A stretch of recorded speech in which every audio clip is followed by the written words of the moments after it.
welcome to the Dojotalkpodcast. Please remove them shoes before entry. Sam Master is here, and you still have not taken off your shoes.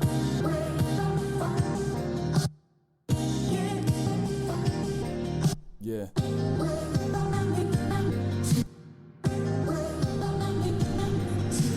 Living every day to define man's mission.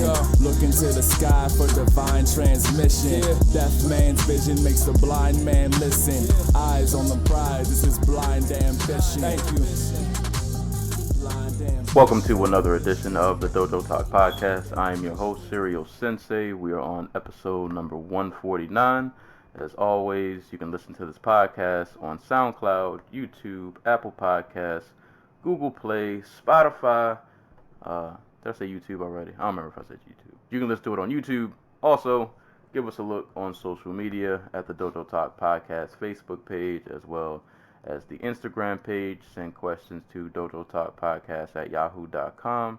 And if you feel inclined to do so, you can give me a follow on Twitter, as well as Twitch, at Serial Sensei. And of course, I am joined with my co-host, the Anti-Cool. What's going on, man? Not much. Starting to get cold. Why do I always open with the weather? Like, I mean, it's changing. It definitely is. The guards of the season are changing. It was. I don't know. I'm gonna say I'm optimistic. I can't be so sure about Maryland weather sometimes because it's kind of bipolar. Like, I feel like we don't really even have seasons. But I'm gonna be optimistic and say fall is here. Like, it's still like in the 80s, but we're starting to get the breezes coming through more. You know. it was like 50 degrees when I woke up yesterday. Yeah, we're at a current 62 right now. Oof. Yeah, the high of 82, which is actually pretty good. It's been a nice breeze the last couple days, and as long as the forecast doesn't lie, well, we got some upper 80s coming. But it's been cooler. Like, the mornings are cooler, the nights are cooler, so you know, fall is here. I hope fall is here. I'm kind of through with this whole 90-degree. Oh shit! I just remembered. I was gonna open with a Goldie reference. What Goldie do? No, it's an old one. Like, I was gonna say, "Little eagle flies again." Who was he talking about? He was talking about Jens Pulver. Little evil Jens Pulver. Oh, I thought you said Little Eagle. No, I know. That's what he said. He got it wrong. Oh, man. Well, mine actually made sense. I miss Goldie sometimes. I miss Goldie. He was good for those random, just kind of. You can tune into Bellator and watch him. You can tune into Bellator and still watch him commentate on Chicago fights. It's amazing. Yeah. Goldie's still there. I miss Jimmy too. It was weird, like watching. I watched a little bit of like a random Titan FC card, and I heard Jimmy on there. I was like, man, I feel like I haven't heard him in a while. I don't know what he does when he's not like, like doing MMA related stuff, because like I think he was also a comedian / like TV personality dude. Like he had that show, Deadliest Warrior, or whatever it was called, where he went around and trained like in a bunch of different martial arts with who was that with him? I forget. He definitely has a TV host kind of vibe. I get that from him. I can definitely see that. So I don't know what he's doing now. Like, it's really peculiar. It's like he was there not just for the Bellator, but it was also their boxing dude when they had PBC on there. Oh, it was Fight Quest on Discovery Channel. That's what it was. He also was the host of American Ninja Warrior for 2 years. Like, the things you can do when. Oh, he's the Invicta commentator. Or he was. Oh, yeah, he was. I don't know if he does every card though. You see, I've gotten so good at just blocking people out, like commentating wise. Like, he just don't even know the voices. I don't. Like, I literally paid no attention. I'm like, I don't care what Joe Rogan has to say about I don't know Sarah Moras's like training or approach to fighting. Like, just I, let him ramble. I was rewatching the Habib and Connor fight the other day, just kind of getting my footage, trying to figure out who I was gonna pick. At one point during the fight, like we all know how that fight went, and at one point Dominic Cruz is like, "Why doesn't he just get back up?" And it's like, bro, that's Habib on top of him. I don't think it works that way. I don't I think mean, that's how that works. it's like when what was his name? Like they used to when they used to interview like someone like what's his face who's like a rebounder like Dennis Rodman. I think they asked him like how he like went about like getting rebounds and stuff, and dude was just like you just see the ball and you go grab it. It's just like it's like that because like no one's gonna hold Dominic Cruz the fuck down. He just gets up. He expects that from everybody Right. else. It's like, nah, bro. It don't it don't go down like that. See, that was the least asinine thing he said about that fight, though. Because I remember, like, at some point in the second round, like, Khabib just was just wailing on Connor. And Cruz was like, Connor's tiring him out by letting him wail on him while he blocks and ducks these Oh shots. yeah. And it's just like, and like, they're Even landing. Rogan came in like, nah, he's just getting smashed. Like, there's no tiring. When Joe Rogan has to correct you, you know you're wrong. Oh boy. Shout out to all the commentators out there. It's a rough job. Rough Yeah, job. it's not an easy job, especially if you have to do it for like 7 hours. Yeah. And after like seeing, well, I don't know what their little perspective is, like their view of the fights. But fights are they are like really different watching in person than seeing on the TV. Like Right. now that I've seen them in person, I feel like judges should not. You shouldn't be out there. You Well, they should have be. monitors. That's the Yeah, thing. but all right. I guess that's. All right, yeah, I guess that works. I feel like they should be in a back room, and they should have to watch the fights muted. Yeah, that probably make more sense. And I then think there's like a whole ceremony where all three have to walk down the ramp right. to the make cage and like make it deliver real their. dramatic. They hand over like scrolls that have their picks or I their can't scorecards. I can't remember who tweeted it out, but like some journalist was talking about like how they were at like a Bellator show like 5 or 6 years ago in New Jersey, and one of the judges was just on his phone for like 2/3 of the fight, like not like text, like literally like on a phone call, not watching the fight at all. And I'm like, damn. Then he just wakes up. 30-27 Johnson. Exactly. But yeah, shout outs to the judges and commentators, and shout outs to the listeners, uh, Twitter folk, Tumblr folk, wherever you are, we appreciate you. Top cities for the week as far as listings: Red Deer, Canada at number 1, number 2, Vista, California, number 3, Hollywood, North Hollywood, California, number 4, Middletown, Delaware, and number 5, Covina, California. So shout out to Cali, y'all are all just owning the top 5. So we appreciate you guys. Share with friends, co-workers, people at the gym. If you train, share with your coach. We can armchair quarterback and tell him what he's doing wrong. Yeah. You know, just share with everybody. You know, it was the holiday, so hopefully you shared during like when Labor Day, back when that was a thing, and you know, Halloween's coming up. We're not a scary podcast, but there's some connection there somehow that you can make to kind of weave it all in. Just make it work. Just if you got to, just put the earbud in there. Yeah. Just do what you got to do. But we appreciate you. Appreciate the listens. Keep sharing, posting, all that good stuff. Real quick before we get started, I'm just gonna start with this random story that I had at a Walmart parking lot, and then we'll get to going. So I think inadvertently during this weekend I may have donated to a cult. I'm not gonna say the name of the group. I was leaving Walmart. You know, I normally do my shopping. If I don't do it on Fridays, what's this Friday? Did I do it yesterday? I don't remember what day I did. My days are just running into each other. I think this was Friday.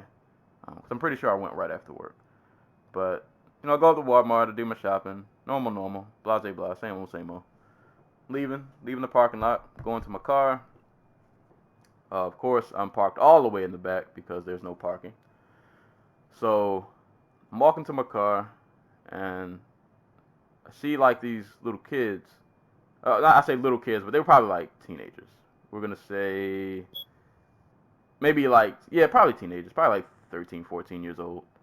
So I see this little kid walking around, and he has like these, he's holding like these pictures, and I don't know if like I just give off an aura that people just feel like I'm approachable, but I feel like there were other people he could have talked to, and for whatever reason he chose me, and I feel like this happens to me a lot. Like people just seem they walk up on you expecting you to be friendly. Yes, they just pick me out of a crowd, and they're like, yeah, that's the guy. He's gonna talk to me, and He's gonna join my cult. Yeah. So kid walks up to me.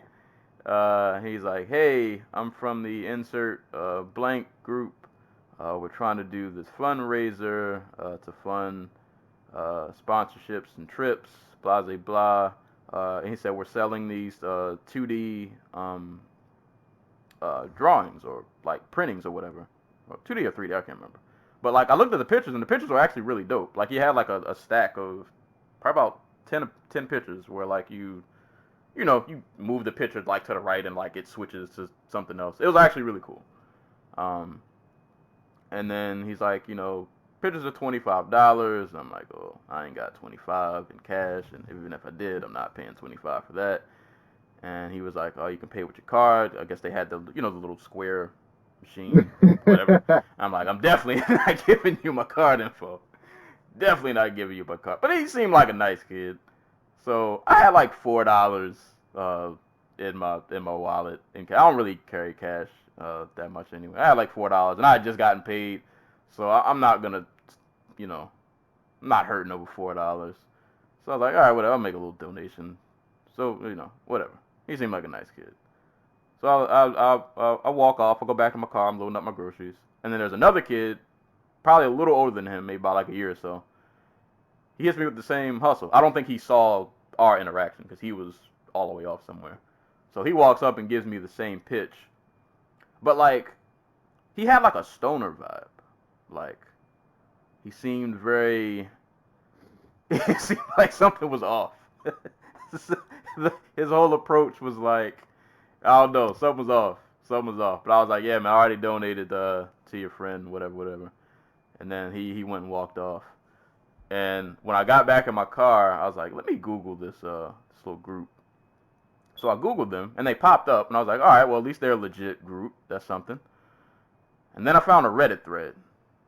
And when I saw that they popped up on Reddit, I was like, oh, this can't be good. So I'm scrolling through the Reddit post, and they're like, has anybody else had these kids approach them with the pictures and blah, blah, blah? I was like, oh, yeah, I have. I did. That just happened 2 seconds ago. And they mentioned the leader of this group whose name I can't remember, nor can I pronounce it, even if I did remember it. But they were like, yeah, something. This is about as cold as it gets. And I was like, oh, man.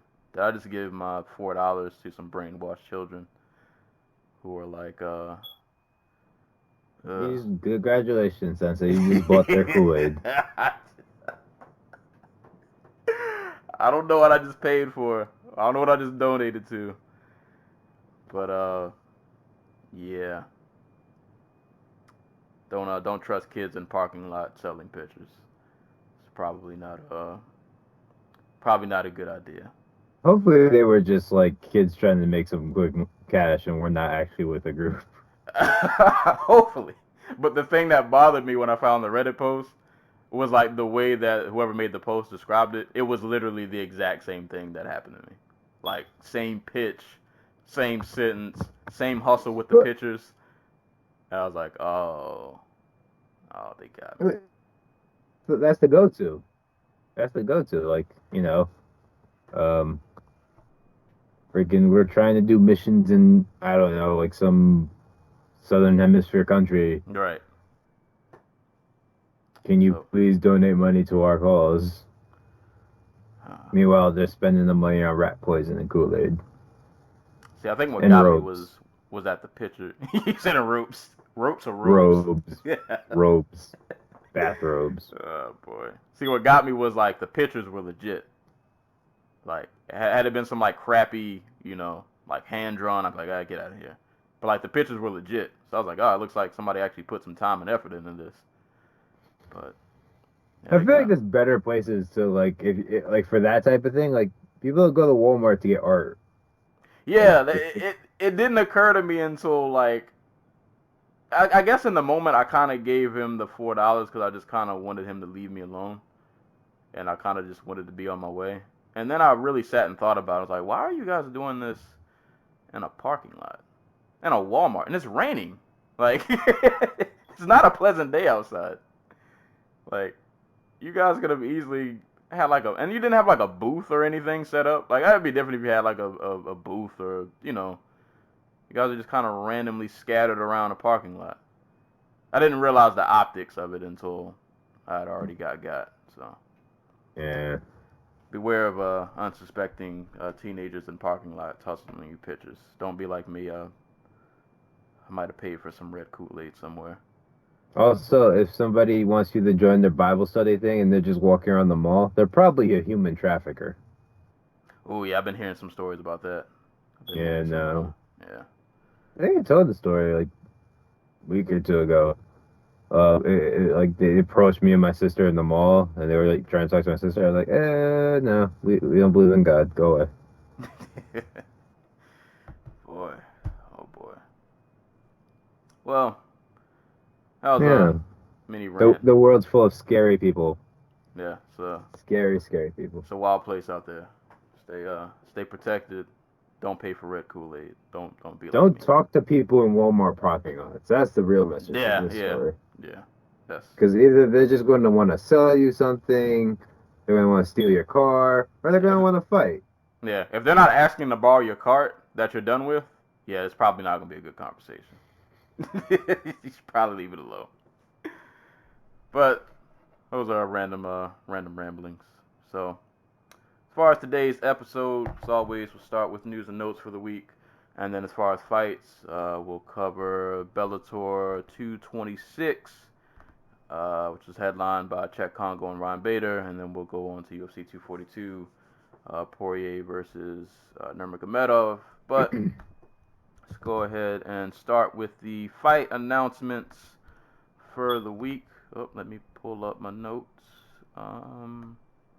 I literally just took these notes this morning, so if I'm missing fights, forgive me. But I think I got the ones that were pretty much important that people would be interested in. One of the biggest fights that just, I think this just happened, I want to say like yesterday. Nate Diaz versus Jorge Masvidal will be headlining UFC 244. And it's just kind of wild. Like, this was a fight that got thrown out there after Nate went out there and put the slacking on Pettis. And I'm pretty sure I speak for a lot of us that, regardless of rankings or whatever, we wanted to see this fight. Like, this would be fun. This would be something that I think everybody's pretty much down for. And I think it was funny because I think you and I had the discussion of, like, where would you place this fight? Like, do you want it to be on a fight night? Because we kind of want 5 rounds of this. But, like, or do you put it on a pay-per-view? But if you put it on a pay-per-view, it probably wouldn't headline because most pay-per-views are going to have a title fight headline. But nope, it's headlining UFC 244. And from what I think I had read from Dana that... Okay. No, God.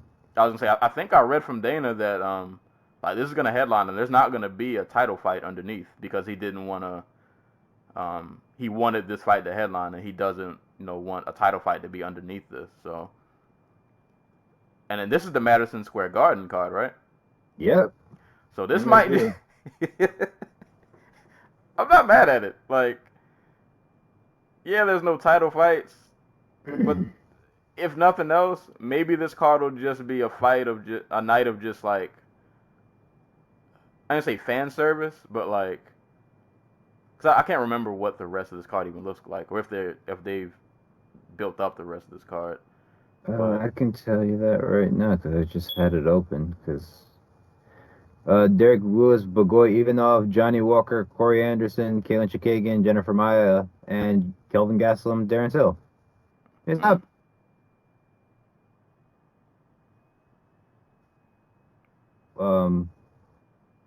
If you do the, I guess the fight that they wanted to throw at the top of it on there, it would be like a solid card. Like, I don't think this is any worse at like what they were planning to go with. In fact, in a lot of ways, it's way better. They wanted to do Usman versus Covington. For whatever reason, negotiations with the Covington camp went south. Like, just as interesting as the fact that this card is this fight is main eventing this card, is the fact that like in the span of like 3 days, we had like 3 different fights being negotiated Right. for MSG. And the UFC quite obviously leaking stuff to Ariel in an effort to like to negotiate via like public opinion. You know what I mean? Like how they tried to do with Holly Holm and that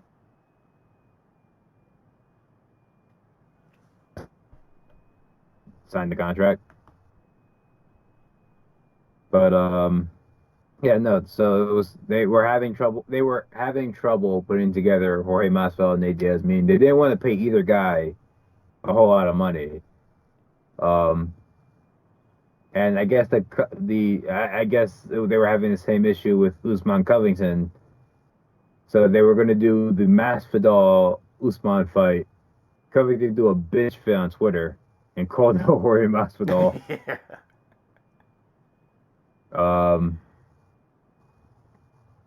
And Don't they train together? Yeah. Apparently they're not as good as friends as they pretend to be, but whatever. But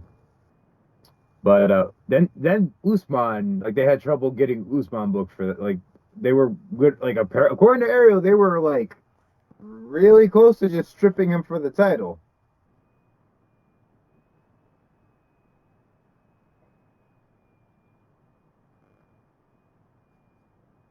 Diaz Masvidal, a fight that came out of the blue, and just because Nate Diaz was the dude who did it, like in the manner in which he did it, generated more buzz than literally any other title fight this year, except maybe Dustin Poirier versus like Max Holloway and Dustin Poirier versus Khabib Nurmagomedov.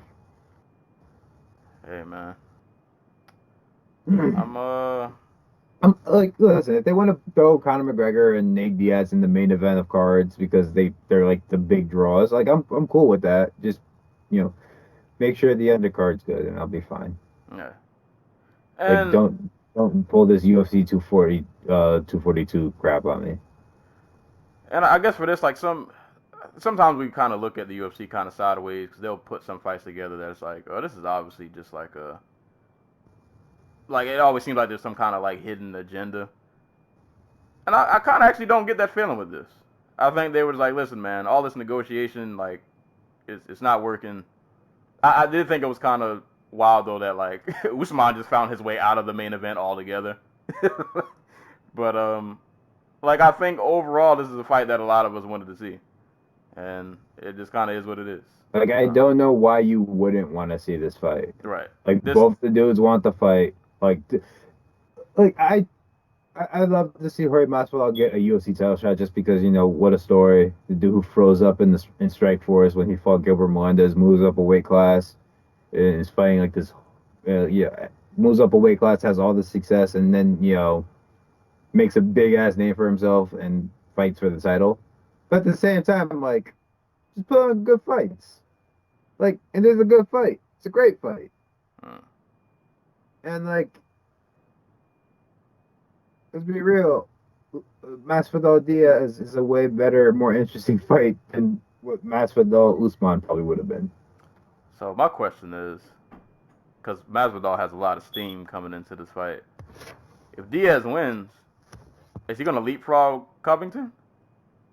I think the UFC would completely give Diaz a title shot if they had it in like their best interest, because one, he'd probably lose, and that would drive his value down in their eyes. But I think Diaz is not in it for the title, and he is just in it to make as much money as possible and then bounce again, which I respect the fuck out of. Yeah, he's honest with it. Because, again, the UFC title is not a real thing. It is arbitrary. I think this situation kind of shows kind of like what the belt has become. It is a promotional tool and a negotiation tool. That is basically it. Yeah. So I'm cool with Diaz being like, I don't want a fucking title shot. I want I don't like who could Nate Diaz want to fight? Like, I want to fight Tony Ferguson or something. You know what I mean? Yeah. Just like he just wants somebody who's going to match up with him in a way where it produces an entertaining fight and he makes a shit ton of money because people are interested in the fight. Yeah. I'm all for it. I ain't mad at it. So UFC This 240. This just also says that 240 did well with the Pettis fight on it, and they are comfortable enough, I guess, putting Diaz Masvidal at the top of the bill. I mean, I feel like you'll have some great promo footage for this fight. Like, I think this is a pretty easy sell. Oh, hell yeah. Yeah, you don't got to work really hard to get people really interested in. Like, it's not even. There are dudes who main event UFCs, or who would main event UFCs in Usman's case, who are nowhere near as popular as like Nate Diaz.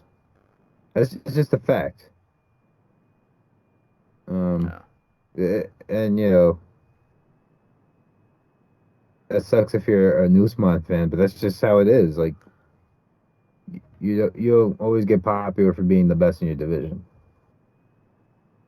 Yeah, if that was sometimes you gotta flip people off.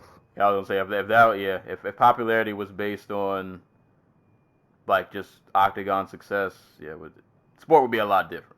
But yeah, that's not the case. I do hope to see Usman defend the title though. I want to see that. But hey, man, if we gotta hold out a little longer to get this fight instead, hey, man, I guess we just gotta hold out a little longer. It is what it is. I meant 241, by the way, not 240. Sorry. You're good. But that's UFC 244, Nate Diaz versus Jorge Masvidal. There will be violence on the way. And it's going to be great. So I'm looking forward to it. At UFC Moscow, we will have Junior Dos Santos versus Alexander Volkov. That fight completely slipped my radar. I didn't even know that was a thing until this morning. That'll be going down. At UFC Tampa, we will have Marlon Vera versus Andre Ewell. At UFC Washington, D.C., we'll have Yadong Song versus Cody Stamann. At UFC Boston, for whatever reason, Joe Lozon is coming out of quote-unquote retirement to fight a gentleman named Jonathan Pierce. At UFC South Korea, we'll have Alexandre Pantoja versus Matt Schnell. And, oh boy. So I wrote down 2 fights, and I didn't put what event they were at. I think this is UFC. Are they doing a card in Singapore? Are they? I have Greg Hardy versus Yaris Danho, who hasn't fought in. I forgot. I feel like he hasn't fought in a while. And then Beneil Dariush versus Frank Camacho. But I was not bright person. I did not write. Oh yeah, that's the Ben Askren card. Okay, yeah. So that's in Singapore. So Greg Hardy versus Jairus Danho and Beneil Dariush versus Frank Camacho. So those will be going down. I don't understand what the fuck they're doing with Hardy. Like, giving him. I think that they know that he probably is bad. Yeah, that you can't, if you throw him in there with the top 15 guy, he's probably getting mauled. But like, they keep putting him on ESPN Plus, right? Maybe that's like at ESPN's behest, where they're like, oh, we're gonna get all these football fans who are big Greg Hardy. Like, that's another thing. Was Greg Hardy even like a star in football? And He was good. and I know I know a he was good player, but was he but a star? eh, Because there are nah. plenty of like good like in basketball, like Julius Randle is a good basketball player, but like you're not gonna get like a group of like 100 people following him down the street if he walks down the street in like Midtown Manhattan. You know what I Yeah, mean? no. Greg Hardy wasn't one of those guys that like you knew that he was a good player, but you also knew that even in the NFL, like he had a ton of off the field issues. So he was kind of one of those guys that was like, man, he's talented, but he just he can't seem to keep himself out of trouble.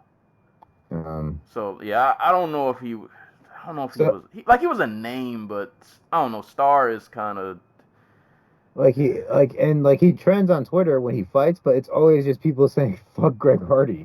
Like they like legitimately like all the top like they were like when his highlight KO of Adams was going, it was like all the things was just all like I clicked on the thing and it was just like fuck Greg Hardy, like just making fun of him for being like a domestic abuser and like it's just really weird to see them protect him still because it doesn't seem like he adds value. He just kind of seems like a headache.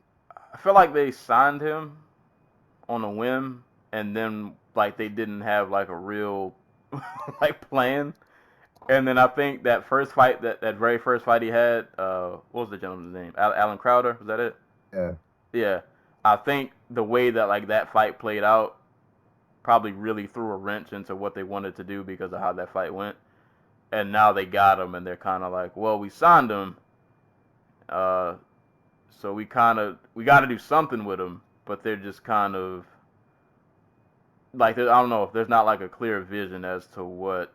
It's like they're taking it really like one day at a time. Like, all right, we'll throw Joe Schmo at him. We'll see what happens. Depending on how that goes, then we'll figure out something else. Like, yeah, there's no like real clear, it's not like when like guys like Connor came around or uh, like when Eric Silva back when he was on a run. Like it seemed like they were building those guys up to become something. Like Greg Hardy seems to be on a whole nother. I don't know. They treat him like a Bellator prelim guy. Like he's just there. I don't know. I don't know what's going on. Nor do I really care though. But that's the thing. That's all I got for UFC fight announcements. For Bellator boy, I was really on one this morning. I wrote UFC 234. I'm gonna assume this is Bellator 234. That might have not even been right. I don't know what I've been doing this morning, y'all. I'm sorry. I've been bugging out. But headlining a future Bellator card will be Sergey Karatanov versus Lynn Fussell. Yep, 234, November 14th. Okay, Bellator 234. Put UFC. Guess who else on the card? Is it another heavyweight? Yeah, I mean, he might as well be. Lord. He knocked out a heavyweight.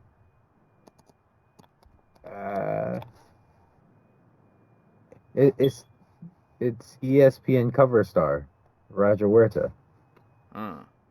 Yeah, he's still around, still kicking. Yeah, he's still kicking. I mean, you know what? I'll be quiet. Yeah, he's still kicking. Let's just say that he's still kicking. He's still out here. Who's he fighting? Let's see. Huerta Outlaw.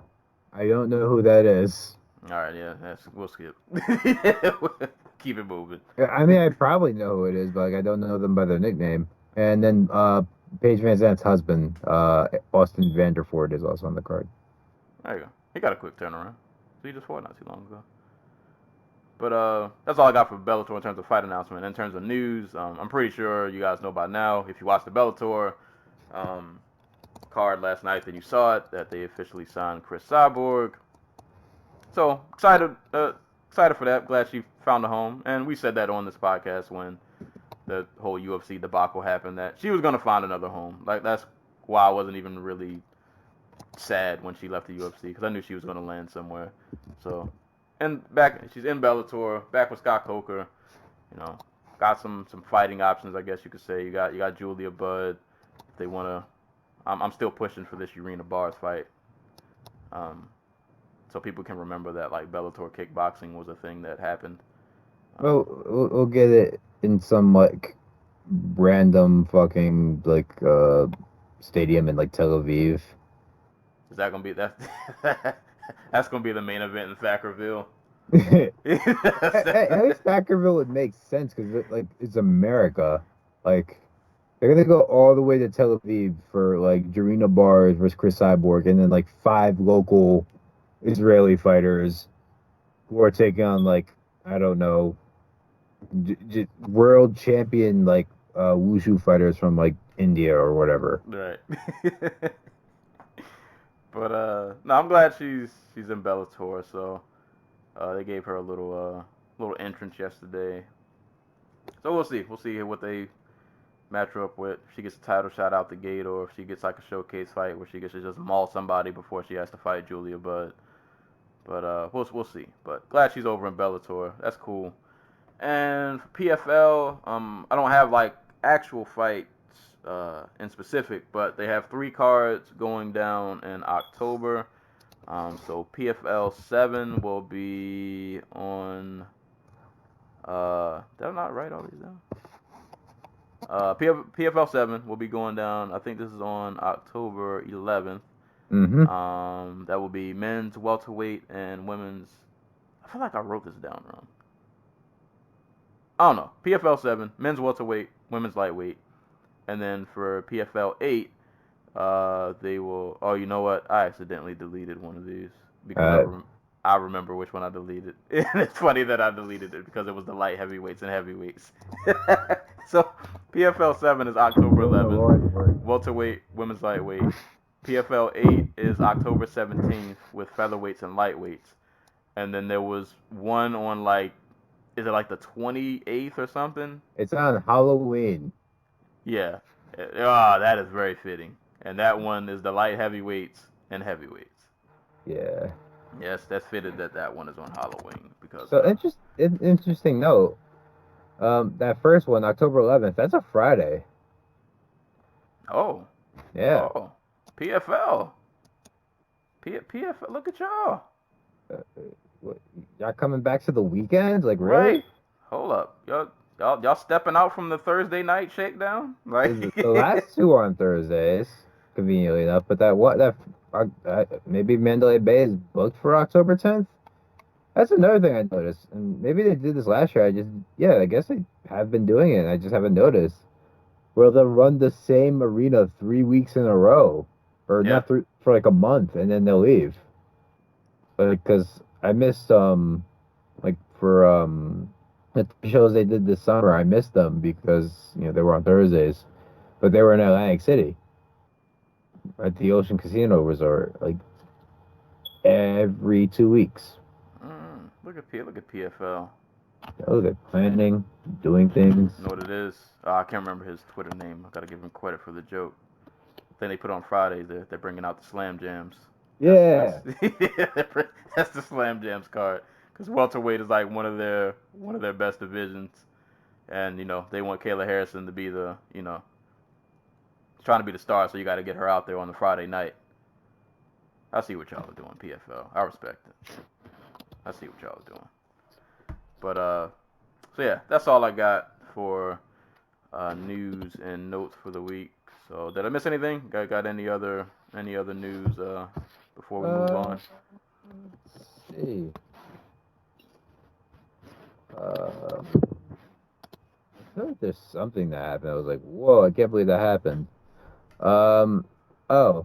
This isn't it, but Luma Lukbunmi, the Thai Muay Thai fighter turned MMA fighter, who was tearing it. See, she's the UFC's first fighter from Thailand. At 3-1. One more time, you were kind of going in and out. Oh, sorry. Loma Lukbunmi, the Thai fighter turned MMA fighter who competes in Invicta, she signed with the UFC. 23 years old, 3-4. 3-4, 3-1. She competed at atomweight. She's gonna move up to strawweight, and I believe she's gonna debut on that UFC Singapore card. I could be wrong about that. I feel like I remember. I probably did watch her fight Invicta because that name sounds familiar. Yeah, she was a little Thai girl who was beating the shit out of people in the clinch. Okay, yeah, I think I've seen it. She's little though, man. She is. Yeah, she's gonna be at the Singapore card in October. Yeah, so I'm not expecting like amazing things from her, but if they can match her up with somebody her size, like a Jody Escobar, I'd be down to watch that fight. Yeah, because I don't say she's gonna give up a lot of size. But I don't know. We'll see what that clinch work can do. Size might not mean nothing. Yeah, like, oh, you said you don't want to talk about BJ Penn, so we'll put that to the side. We'll corner that discussion for another lifetime. I mean, you can just throw the headline. What they say? Dana said he's never gonna. Dana said he's never gonna fight again, and I don't believe that for like a second. So, you know, take that for what it's worth. Give it 6 months. We talked about Spong Usyk last week, so I think we're good. Maybe I'm forgetting something, but I think that was everything I saw. Yeah, it wasn't the busiest of weeks. So everybody was in Abu Dhabi, the UFC was in Abu Dhabi, so they were probably super busy. Yeah.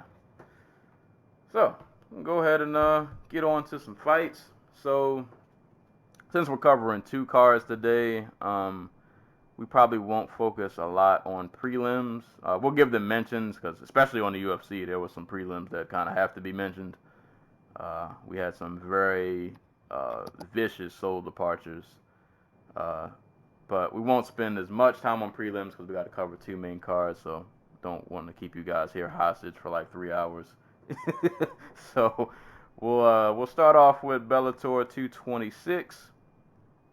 So that went down in what place is this? The SAP Center in San Jose, California. This went down last night on the Zone. Kickoff of the featherweight Grand Prix, and also headlined by Ryan Bader versus Chet Kongo, which.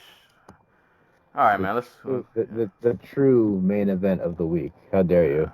How dare you? I hear that discontent.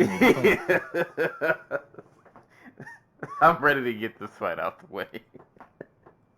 One of the greats. You're talking about one of the greats. God, this was such a heavyweight fight. Just heavyweight was just. I think it was. I mean, it had a heavyweight conclusion. Yeah, that's what I mean. Like, it was such a... Like, heavyweight just has these just shenanigans, it seems, always, and it just... I don't know. It's weird. But, headlining the card, Ryan Bader defending his heavyweight title against Chet Kongo. And a fight that... I don't know, man. To be honest, I didn't really feel one way or another about this fight. But, figured worth a watch, just to see. Low-key, I kind of wanted to see Kongo leave with a belt. I thought that would be cool. But, nope, we didn't get that.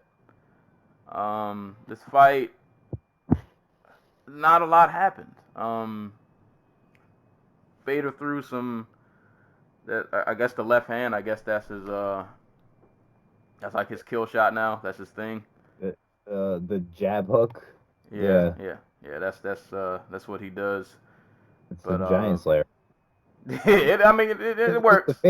King Mo. Yeah, it works. I can't make fun of it. If you're past your prime, he will knock you out with that punch. Right. So I can't make fun of it. But is it me or does it look kind of weird? It doesn't look weird to you? Like, it doesn't look like it's like a... It looks like aesthetically all wrong. Yeah, it looks really sloppy, kind of. But... It looks like a panic punch. Like, right. Go for, like, this big, like, power... Like, because, like, he jumps forward when he does it. it's like gonna be like this big battering ram punch, and then it's just like it's gonna be this like quick like check hook, and I'm gonna duck my head all the way out the way. Yeah, it doesn't look aesthetically pleasing. But that aside, I guess he landed it a few good times.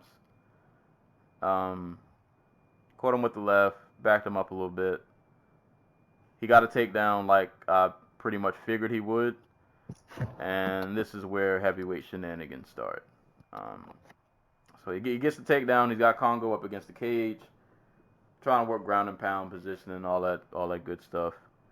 And he has Kongo pushed back against the cage, and he was throwing like some short punches to the inside, and somehow in this little, no, I can't call it an exchange, but in the midst of Bader landing this ground and pound, something hits Kongo's eye, I guess. I don't know what happened.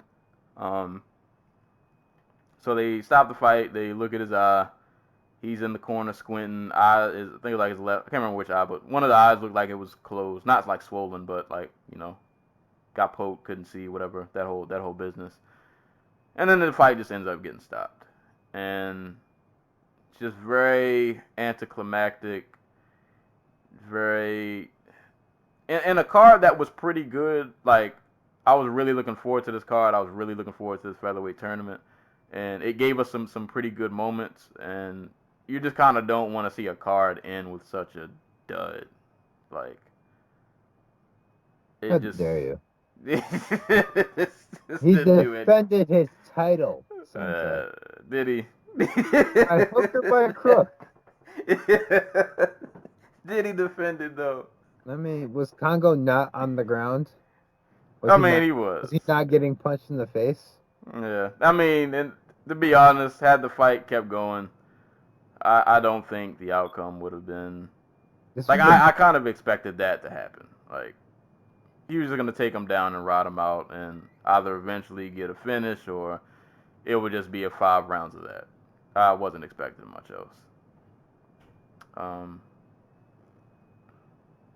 It ended in no contest. I don't know. I don't have a lot to. I think you're more enthused. All I got from this was, yeah, you know what made it worse? Because I cut it off right when it was over, so I didn't see the post-fight shenanigans until this morning, and then I wake up and I see Bader and Rampage Jackson yelling at each other, and I'm like, oh god, it just, yeah. This is what happens when you build your entire heavyweight division around old people. Yeah, And Ryan Bader. Yeah, these are the moments you get, but this ain't do it for me, man. Really flat ending. I will say, I'm sad that Ryan Bader couldn't get the TKO finish that we all knew was coming eventually in this fight.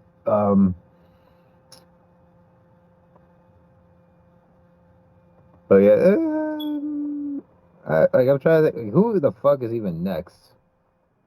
Well, probably Minakov. He beat up on. That's right. Yeah, he beat up on Oddball. Or Tim Johnson, I should say. Yeah, Tim Johnson, Tony Johnson, the guy with the mustache who he flung around like a child. Handlebar man. Yeah. I don't know. Like, heavyweight MMA does not enthuse me 99% of the time. So, like, at least this is a way to keep it interesting, because Bader, unlike DC,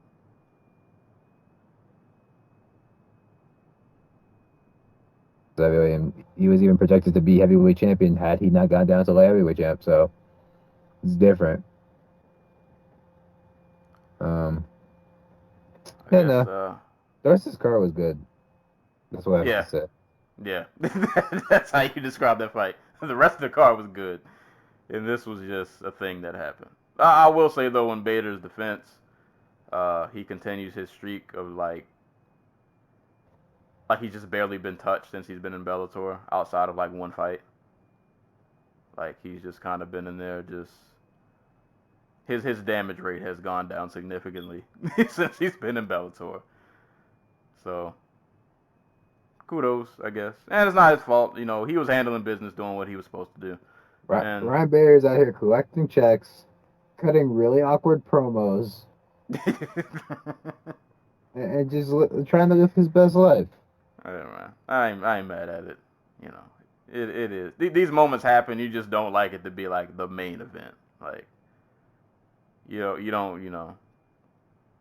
And then it's just heavyweight shenanigans to me, because it's heavyweight, make everything worse. Like, I feel like it amplifies how just kind of meh it is when it's a heavyweight fight. But I don't know. It is what it is. Ron Bader defended his belt, I guess, even though it ended in a no contest. Bring on Minakov. I'm not interested in a rematch of this. But knowing Bellator and the infatuation and love and lust that they have for heavyweights, I wouldn't be surprised if they rebook this for some other card. But we'll see. Ron Bader's still the heavyweight champ. Vitaly Minakov is somewhere lurking in the shadows. We'll see how that turns out. Now on to some fights that like actually finished and concluded, and that like we can actually talk about. I mean, this next one is not any more like happy. Yeah. I should have seen. I think I was so hyped for this tournament because I thought it would like it. I just looked at the lineup and I was like, oh man, this tournament's gonna be awesome, and I have enjoyed it so far. But I should have forecasted some moments like this and the fight afterwards, which we'll get to. That I should have known, like, oh man, I'm gonna get some moments that are gonna they're gonna hurt a little bit. They're gonna hurt, and they're gonna be a little hard to watch. But co-main event, and the rest of these fights mentioned on the main card are all in the featherweight Grand Prix. So Derek Campos versus former champion, multiple time champion, Daniel Straus. For those that don't know Daniel Straus' story, like I said, former champ. Then he got into a really bad motorcycle accident. They didn't know if he was gonna walk again. Has to go through a whole rehab. You know, that whole thing. Ends up not only being able to walk again, but he, ends up being able to fight again. I can't remember who his comeback fight was against. I know we covered it. I just can't remember the gentleman that he fought. But he didn't look like the Strauss of old, but just considering like what happened to him, it was kind of wild that like he's actually like fighting. It looked like a fight where he was still trying to get his bearings back under him. Like he wasn't doing anything crazy. He was just kind of, let me just kind of get my feet wet again kind of fight. Right. And then this fight against Campos was just, yeah. He did not look, and I don't want to take anything away from Campos because he really took it to him. Like he was able to get Strauss down repeatedly and just he was able to control him and just kind of like beat him up. And just looking at Strauss is just kind of just, I don't know if body language is the word, but dude, like that when he gets hit by that left hook and like his left arm, or was his right arm or his left arm that just completely like shut down on him? Right. Yeah. This is dude. Yeah, it was a bad look. It looked, you could just tell that his body just wasn't like there. Like it was not coming together for him at all.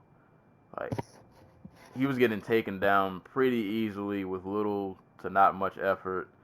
He couldn't really offer much of anything off of his back and like you said, like I think that was the third round when the hook came and his arm just kind of shut down. And you could tell after the fight, like when he got back up, like he didn't even want the stool. Like they went to give him the stool and he like shoved the stool out of the way.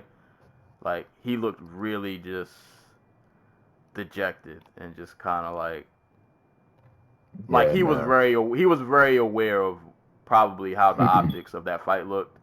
Mm-hmm. And he just looked really frustrated. And God, now I'm thinking about it. This whole weekend was, as good as it was, there were a lot of good fights this weekend. But I would say this fight, the next fight that we'll get to, and then the Khabib-Dustin fight, these were like all three fights where I really felt for a dude. Where like I just kind of looked at them and their performance, how the fight went, and it's like, dude, I feel really bad for them. Like legit feel like, damn, I wish I could just kind of give you a hug and tell you like, yo, it's gonna be all right. Cause it just, we get on here and we root for fighters and it's all a good time. But sometimes you watch fights and it's like, that wasn't actually fun to watch. Like that actually looked kind of painful. And this was just one of those fights for me.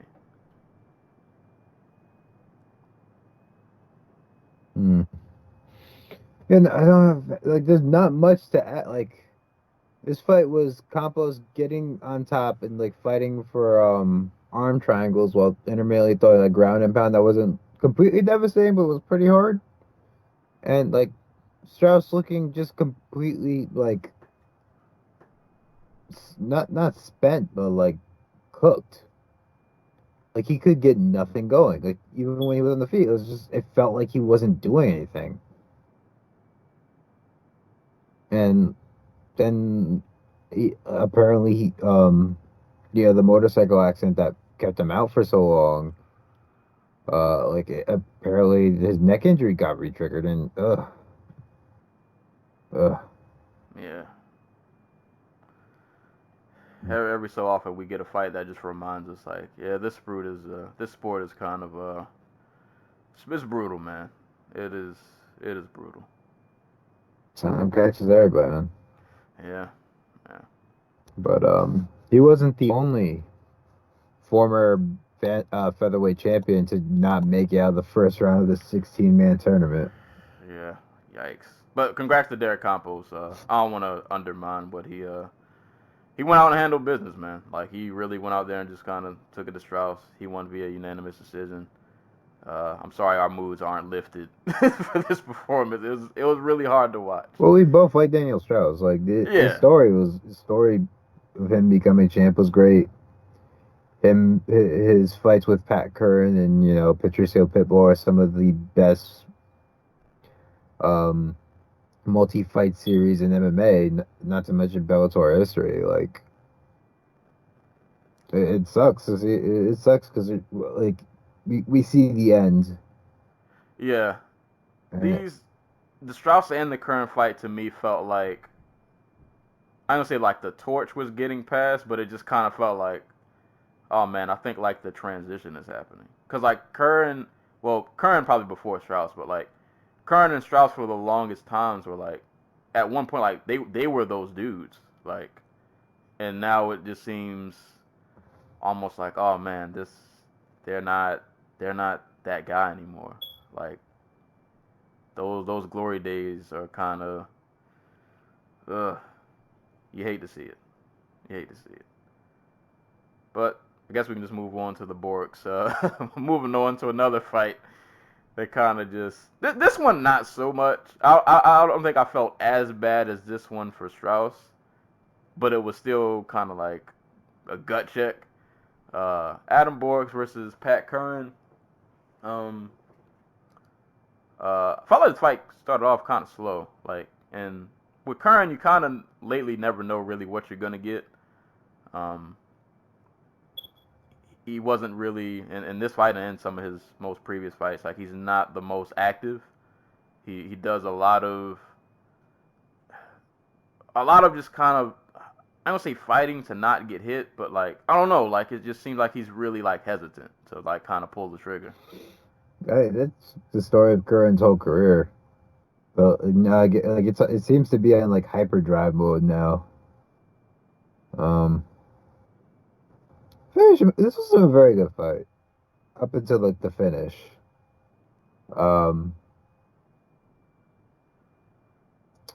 Borks was like, it was a lot of one punch at a time, one kick at a time type of striking. And Borks just decides to sell out on like the Jose Aldo Cub Swanson knee, flying knee. Right. He threw it like 3 times. Yeah, hit him right to the side of the head with it too. And even then, it didn't seem like Curran was all that hurt. Either that, he has like the best poker face ever. He's just like, oh, I'm going down now.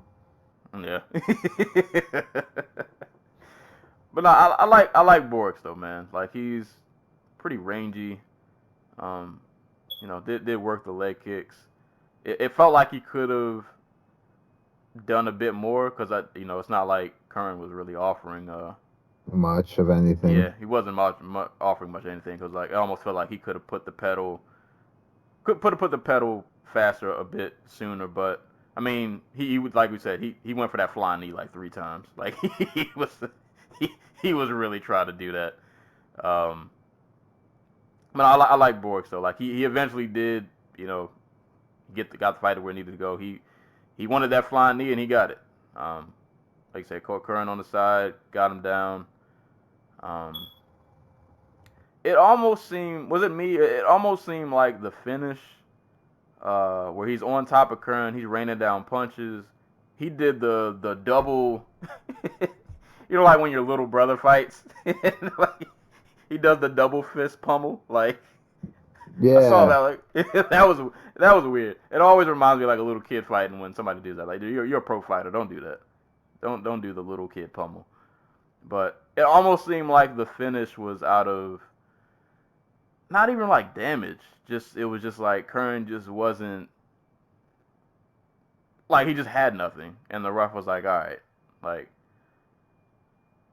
I mean, I'm pretty sure I've seen Curran take worse, but he was just kind of he was like a sitting duck. He was kind of just there.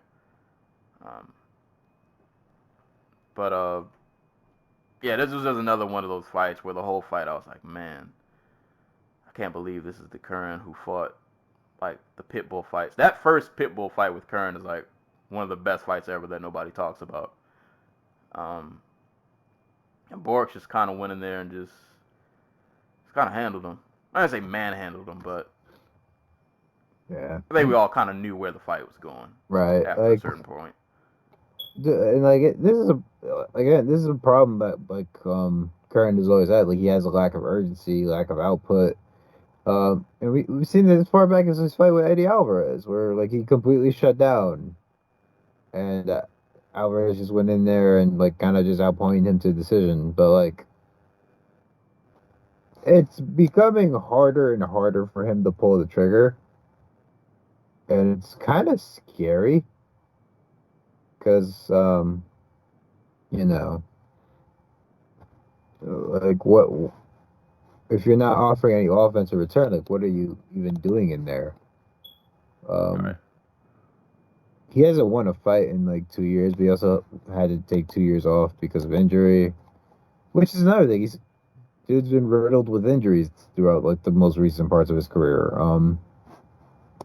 I don't know. I it's not like he's out here taking like a S-ton of damage, but at the same time, it's like like someone's gonna do an Adam Borix, but it's not gonna be like a flying A. It's gonna be like they're going to come after you for the entirety of the fight, and how are you going to handle that? Like AJ McKee Jr. was completely okay, just like chilling at range and just kicking Curran every once in a while just to rack up points, but like that's not gonna be everybody. Yeah, somebody's gonna try to kill you. Somebody's gonna come in there and they're gonna see that footage of you being like really timid, and they're gonna try to take your head off. And it's just not gonna be it's not gonna be pretty.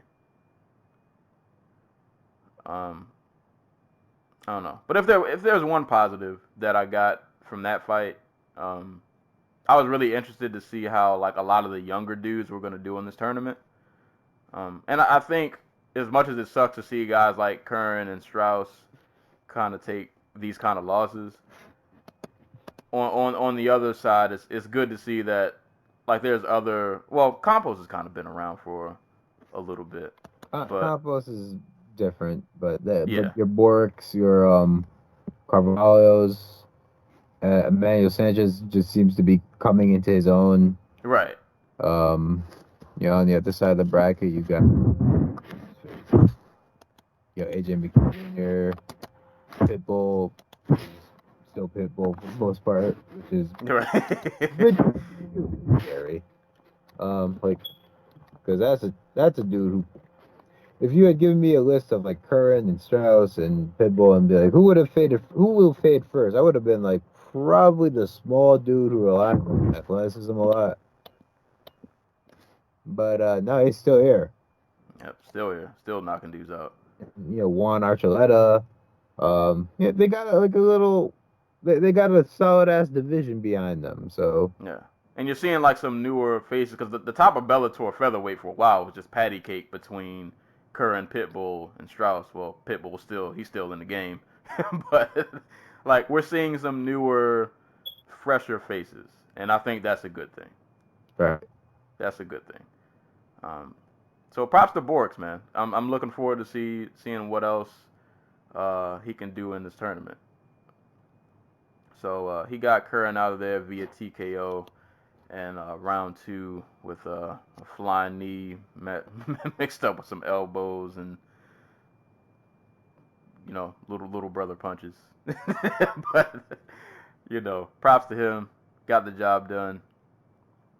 Moving on down to featherweight as the name we just mentioned. I don't know why I said moving down to featherweight. The rest of these fights are all featherweights. Pedro Carvalho versus Sam Cecilia. Pretty good fight, man. I enjoyed this. Sam Cecilia, I thought had like a decent start.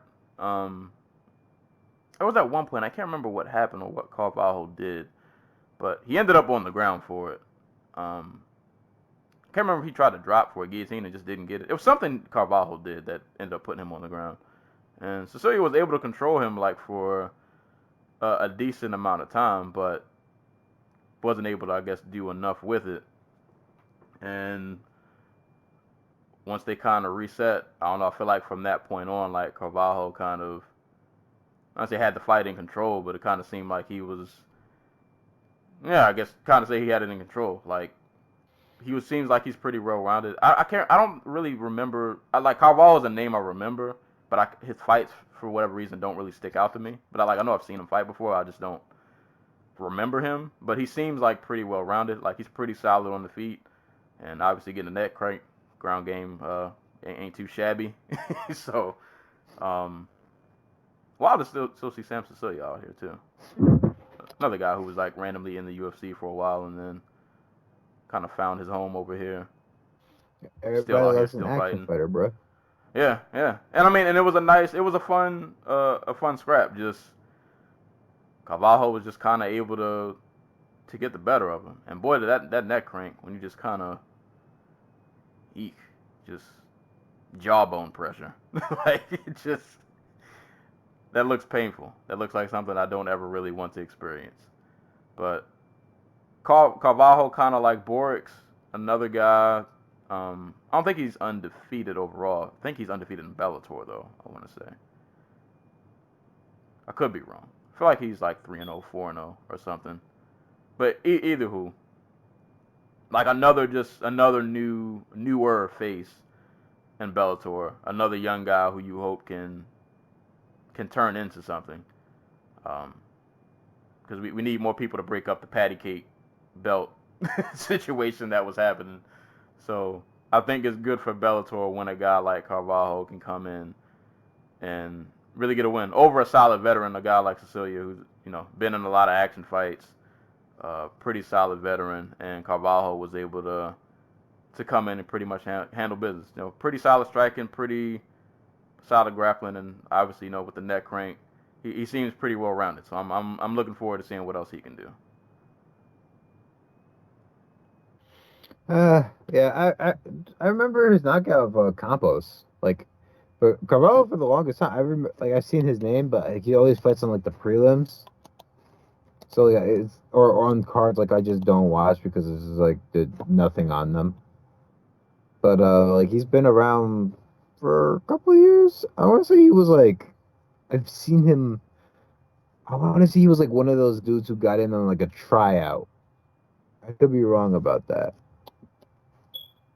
But yeah, no, super. No, well, I can't say overly impressive. It's still Sam Cecilia, and as dangerous as he is, he's still very susceptible to being taken down and get his back snatched the way he did. But good win for Carvalho. Dude has momentum behind him. Like, it's 4-0 in Bellator. Like I said, he just knocked out Derek Campos not even like 4 months ago. So depending on how the brackets shake out, like let me see if I can find a bracket real quick. Like if they already have the like we already know what the lineup's gonna be. Well, I can't remember if it's this round or the next round, but I think at one point there's not gonna really be like a bracket. Like they're gonna be, it's gonna be a Really? random selection. I think I remember reading that like when this tournament first happened. I can't remember if it's after the first or second round, but at some point like it's not gonna be a bracket. They're just gonna randomly draw names, and whoever you get matched up with, you get matched up with. Okay.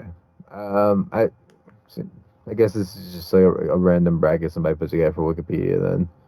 Oh, I could be wrong. It might have been the Invicta card. I don't know. I'm pretty sure I thought I read that somewhere. All right. It also says bracket subject to change, so I'm not going to take it at its word because it does say that they're going to run back Campos versus Carvalho next, and I think that'd be really interesting, especially since Campos coming off the bigger win, or at least in name value. So I don't know. Like the Bellator Featherweight Grand Prix is probably the most interesting thing they've done. Like, and they're coming off the welterweight Grand Prix, but like the welterweight Grand Prix, like there was something about it that felt a little bit off to me, where it's like, okay, this is really like a two-person race. Like with this one, I don't know who's going to come out on top. Yeah, this one has a lot more wild cards in it. Like the wild card of the Bellator welterweight Grand Prix was like, will Rory McDonald fall apart or give up MMA before he reaches the finals, and he didn't. Right. So, like really good fight, really good performance from Carvalho.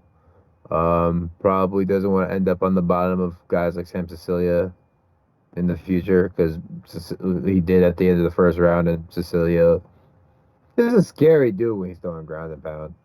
But other than that, good win, good performance, good little face crank to get to the win. So why was Taiwan Claxton in this tournament? Well, yeah. Speaking of, moving on to the next. Like, and I'm not disparaging his performance here, because he did well for a dude who was in his sixth pro fight. But like, you could have put like John Teixeira in this position, or Ashley Grimshaw, or tried to get Goiti Yamauchi to compete. But like, I get why they did it, because they did the same thing with Ed Ruth, who was pretty obviously just not ready yet. Yeah. Like, you get you kind of hope that their wrestling and pure athleticism just carries them through, but like, it don't. it really doesn't. Maybe this was like Coker trying to nudge him into getting like a real coach, as opposed to being like his own head coach. Yeah, that's wild when they said that during commentary. I was like, well, how does that even work? Like, how are you your own head coach? That's I remember I went to a Ring of Combat like years and years ago, and the dude didn't have a head coach or even a corner. He was like self-trained, like he literally trains in his own garage or whatever. So dude literally had nobody in his corner, so he got knocked. Oh my God, he fought Costas Philippou. Ew, he probably caught it. Well, I want to say it ended in a low blow, like right as Philippou was about to beat his ass. But it was like really awkward. He like stormed out the cage, and there was nobody to stop him. It was funny. Jesus Christ. But the fight in question, Emmanuel Sanchez versus Taiwan Claxton. Yeah, this was a fight that when the tournament got announced that I had my eye on, I was just wondering, like, I wonder how far Taiwan can go.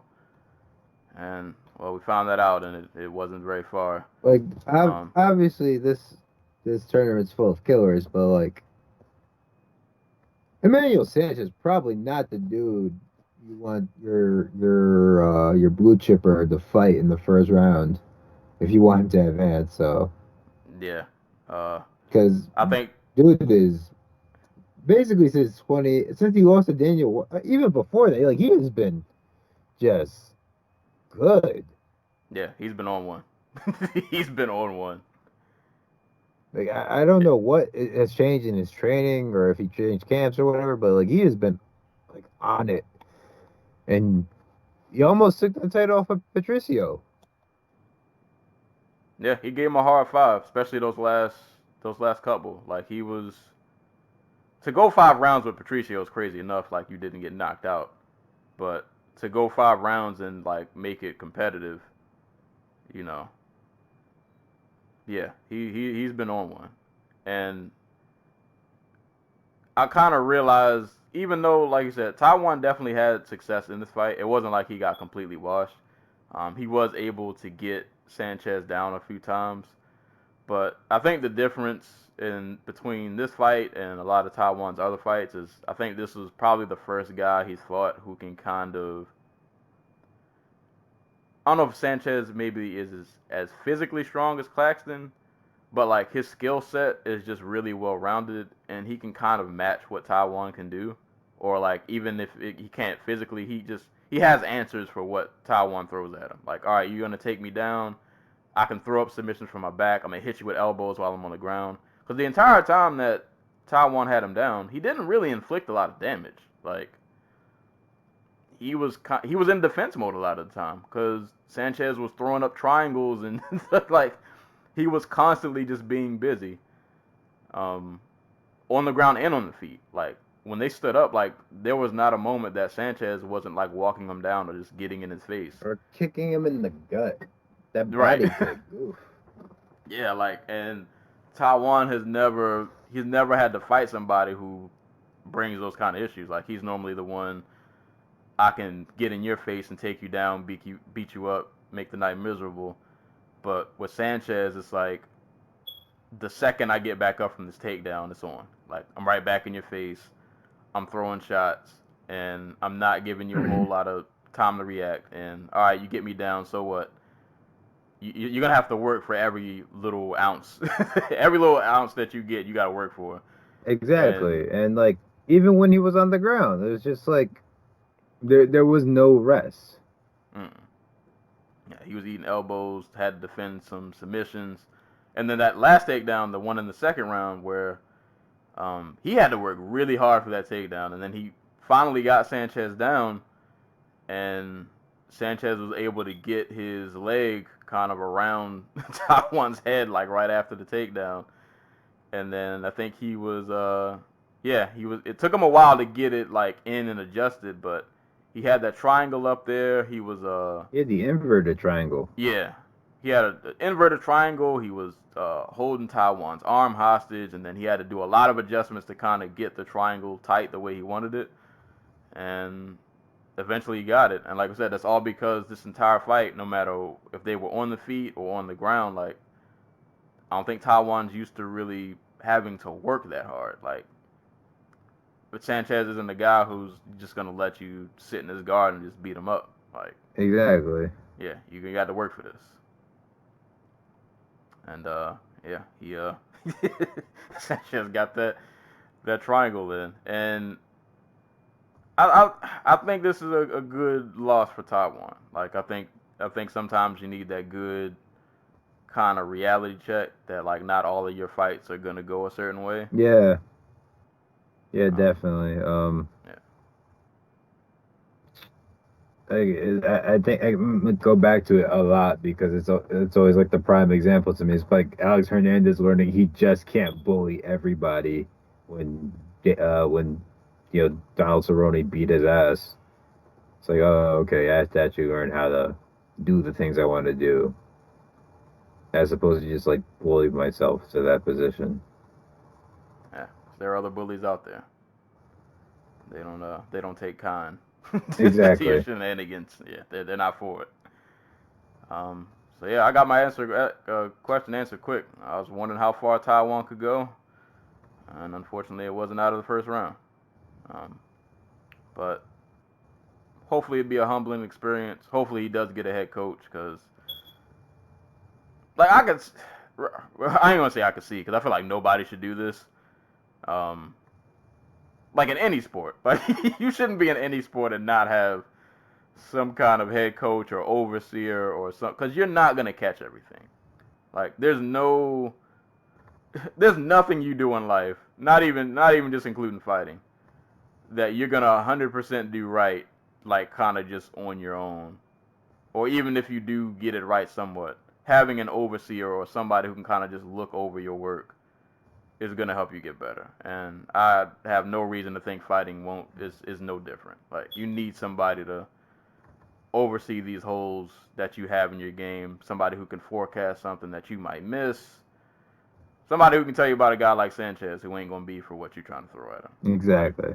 Yeah, you need a coach for these situations. So maybe it was a humbling experience. Maybe it's something he needed. Hopefully the next time we hear about Taiwan, he has a head coach. Because I really hate to see him be a guy who has, like, he has some upside and you don't want to see it be wasted or not realize his full potential because he just, like, didn't get a head coach and he's just kind of out here just, like, nomad training. Like, he's like Ryu out here on Street Fighter, just walking on concrete, just training in random places. No direction. But, nah, man. Emmanuel Sanchez is that dude, man. He's been on one. He's really been on one. I can't call him the favorite to win this tournament just because of like the logistics of like who like just freaking like they said this tournament's full of just freaking insane talent, but like it wouldn't surprise me if he wins. Yeah, or I'll say at the very least, he's probably a favorite. I would think to at least make it to the. He'll be in that final matchup. If he'll win it, I don't know, but he'll get there. But nah, man. Manuel Sanchez, keep doing what you're doing. Dude has been out here really on a roll, beasting as of late, really just improving and getting better, and that's something you want to see. So shout out to Manuel Sanchez, won via triangle choke over Taiwan Claxton. And the last fight on the main card, Daniel Carey versus Gaston Bolanos. This was not a part of the Grand Prix. Or was it? I don't think it was. No. Yeah, this was just a featherweight fight, not a part of the Grand Prix. So I didn't actually see this fight because the MMA core and the other site I used did not have it up. And for those like I don't have the zone anymore, or at least at the moment. Just because money, but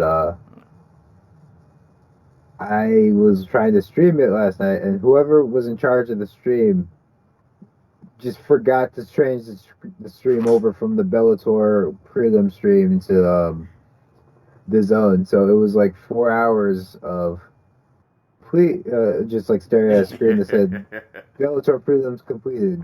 Please go to DAZN.com for the rest of the main card. I was like, okay. Yeah, I forgot that they didn't pay the bill.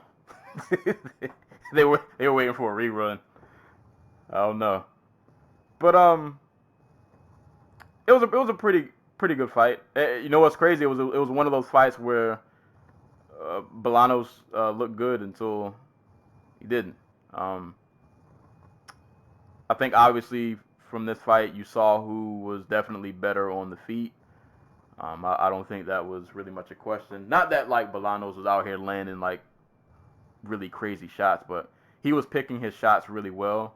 And I want to say he caught Carey pretty flush. I cannot remember. I want to say it was like a left, but he was landing some really good strikes. Like he wasn't out there wilding out. He was picking his shots really well. And it kind of looked like had the fight kept going the way it was going, like Bolanos seemed like he was kind of picking up steam. He had like his range and distance and timing and everything down, and it was like, all right, if this keeps going at the rate it's going, then he might end up finding a knockout. Like it seemed like it was headed toward that direction. But MMA, man, it's all about like these little split-second moments. So I think Carey threw like a right hook, and Bolanos like he ducked it out. Like he just literally just ducked his head to like kind of weave away from it. And while he had his head down, ducking out the hook, Carey snatches up his neck. Has to work a little positioning real quick. Drops down for the guillotine, like, and he's really cranking on it, going for it. And it was wild because they literally dropped to the mat. And Big John McCarthy on commentary is like, oh, Bolanos is fine in this position. He's resting at the bottom. He's not in danger. Bro, Bolanos was done. Like, Big John's like, oh, no, he's good. He's safe. And 3 seconds later, like, Carey's looking up at the ref telling him, like, yo, he's out. And then when they let go, like, the ref asked Bolanos, like, 3 times, like, show me you're still there. Show me you're still there. Nothing happened. Bolanos is just a corpse. Like, Carey let the guillotine go, and Bolanos is just, like, lifeless. Damn. So, yeah, Big John, he was not okay. he was not okay. Things were not going well. Yeah, Bruce, but you're losing. But yeah, that's how that fight went. Shouts to Daniel Carey. That was a pretty nasty guillotine. I know a lot of people like Bolanos, but hey man, life is it happens fast sometimes. Just happens fast sometimes. But that was the main event of, not the main event, that was the main card of Bellator 226. Like I said, because we're covering 2 cards, we won't really be focusing on prelims, but just to name a few, Adam Piccolotti got a submission rear naked choke over Jacob Smith.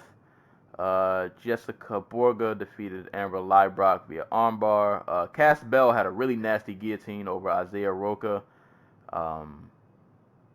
And John Teixeira defeated Ashley Grimshaw via TKO. I think that was the fight where I saw a picture. He had a really nasty cut on his like eye or something. I want to say. But and I guess for anybody who is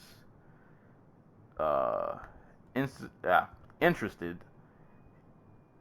I didn't watch this because I don't like seeing limbs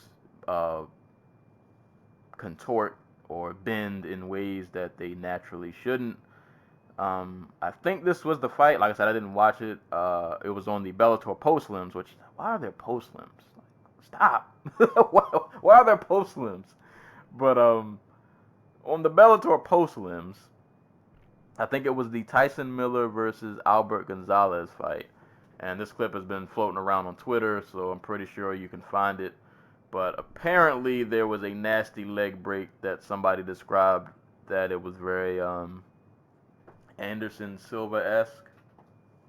And that description enough for me was to say, you know what, I'm good. Excuse me. I'm not going to watch that. I don't want to see legs bending and twisting. That's not for me. That makes me very uncomfortable. I don't want to see it.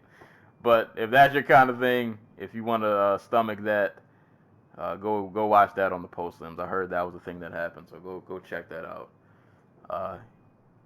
If you please, but don't say I didn't warn you, depending on how nasty it looks. But that was Bellator 226. Outside of the Czech Kongo and Ron Bader fight, it was a pretty dope card. I'm loving the featherweight Grand Prix.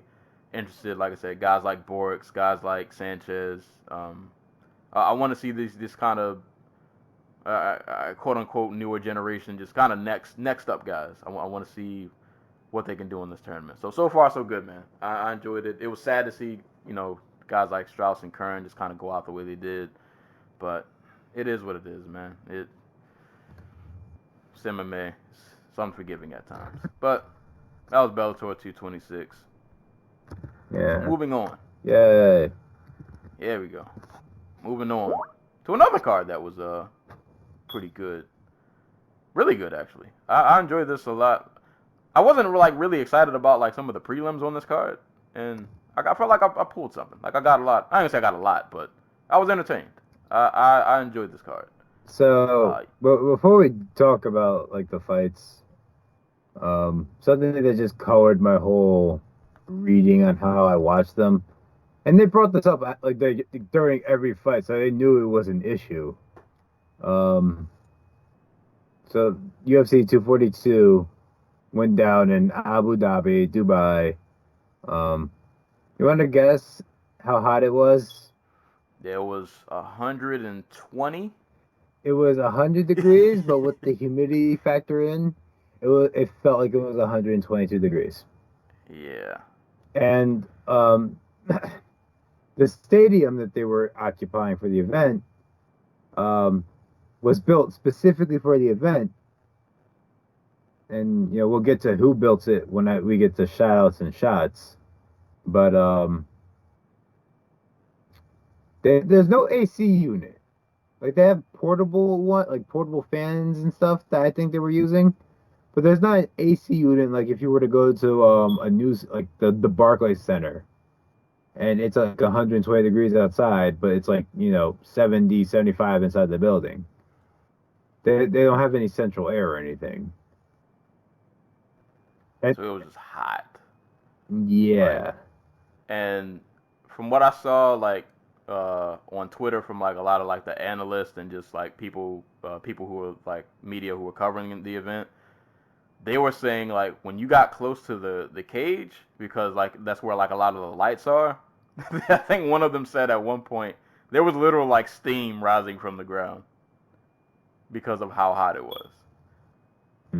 And like every fight, I don't say every fighter, but I know they mentioned Bilal Muhammad and a couple of other guys on the prelims who fought really early on the card. A lot of them mentioned when their fights were over, like, bruh, it is like unbearably hot in there. Like they were ready to get out of there because of how hot it was. Yeah, and I get that, like the monetary reasons why the UFC went to Dubai and everything like that, but like, I feel like you could put it in there that you could build an AC unit for the event, or like put it in a building with it, like make it bearable for the people who have to actually fight. But like, it seemed pretty clear during a lot of these fights that dudes were just like they were just steaming. Yeah. And like I couldn't be upset with some of the performances because it's like, okay, I want to be mad about how bad that fight was or how underwhelming your performance was. But it's hot. But like you're yeah, like it's 130 degrees in that cage probably. Like how the hell are you even managing to like not pass out? I was amazed at anybody who was doing any kind of grappling, because I imagine that would be the most uncomfortable. Yeah. Like, it's 120 degrees. Why are you sweating on top of me grabbing me? Leave me alone. Like, can we just stand and strike? Like, I'm not trying to grapple in 120 degree weather. So shout outs to every fighter on this card who just had to. I couldn't imagine. I could not imagine. I would imagine if I fought on this card and they tried to get me to come to Abu Dhabi next year, I'm good, bro. I imagine I would have fucking turned around and gone home. Like, are you kidding me? Yeah, I'm not staying for. I ain't staying for nothing. Like, if I was on the prelims and I'm the first fight, if I'm Don Madge, I'm going home. First fight on the card, I win. I'm going straight home.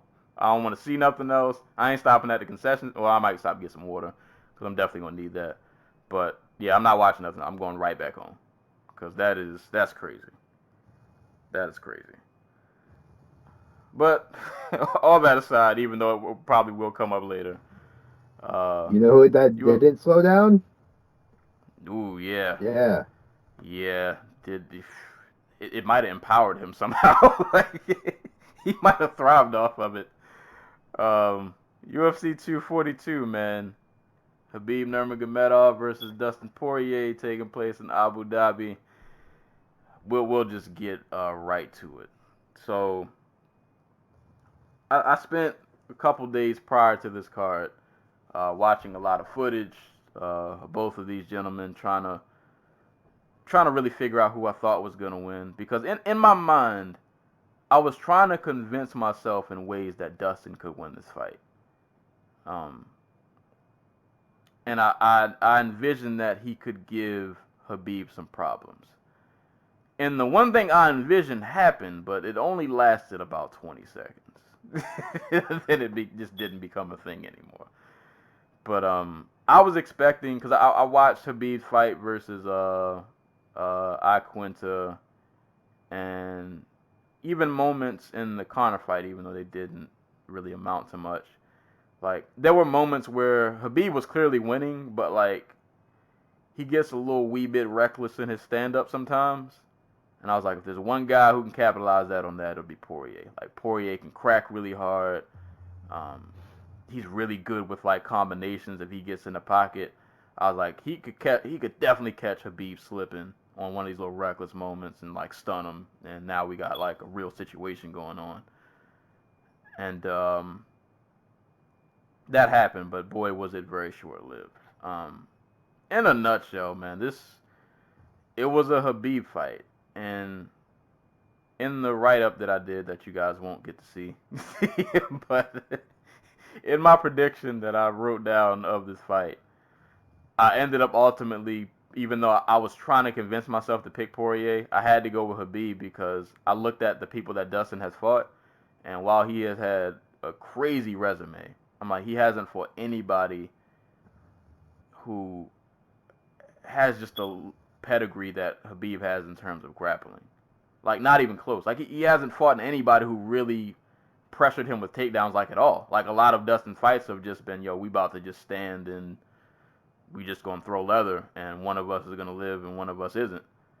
He hasn't fought somebody who's just gonna relentlessly go for takedowns and constantly shooting doubles and grabbing at your leg, just anything he can do to get a takedown. He hasn't faced anybody like that. Not as of recent. The only dude who's, I think, even bothered to like make that a central part of his game against Dustin Poirier was Eddie Alvarez, and when he tried to take him down, he got him down.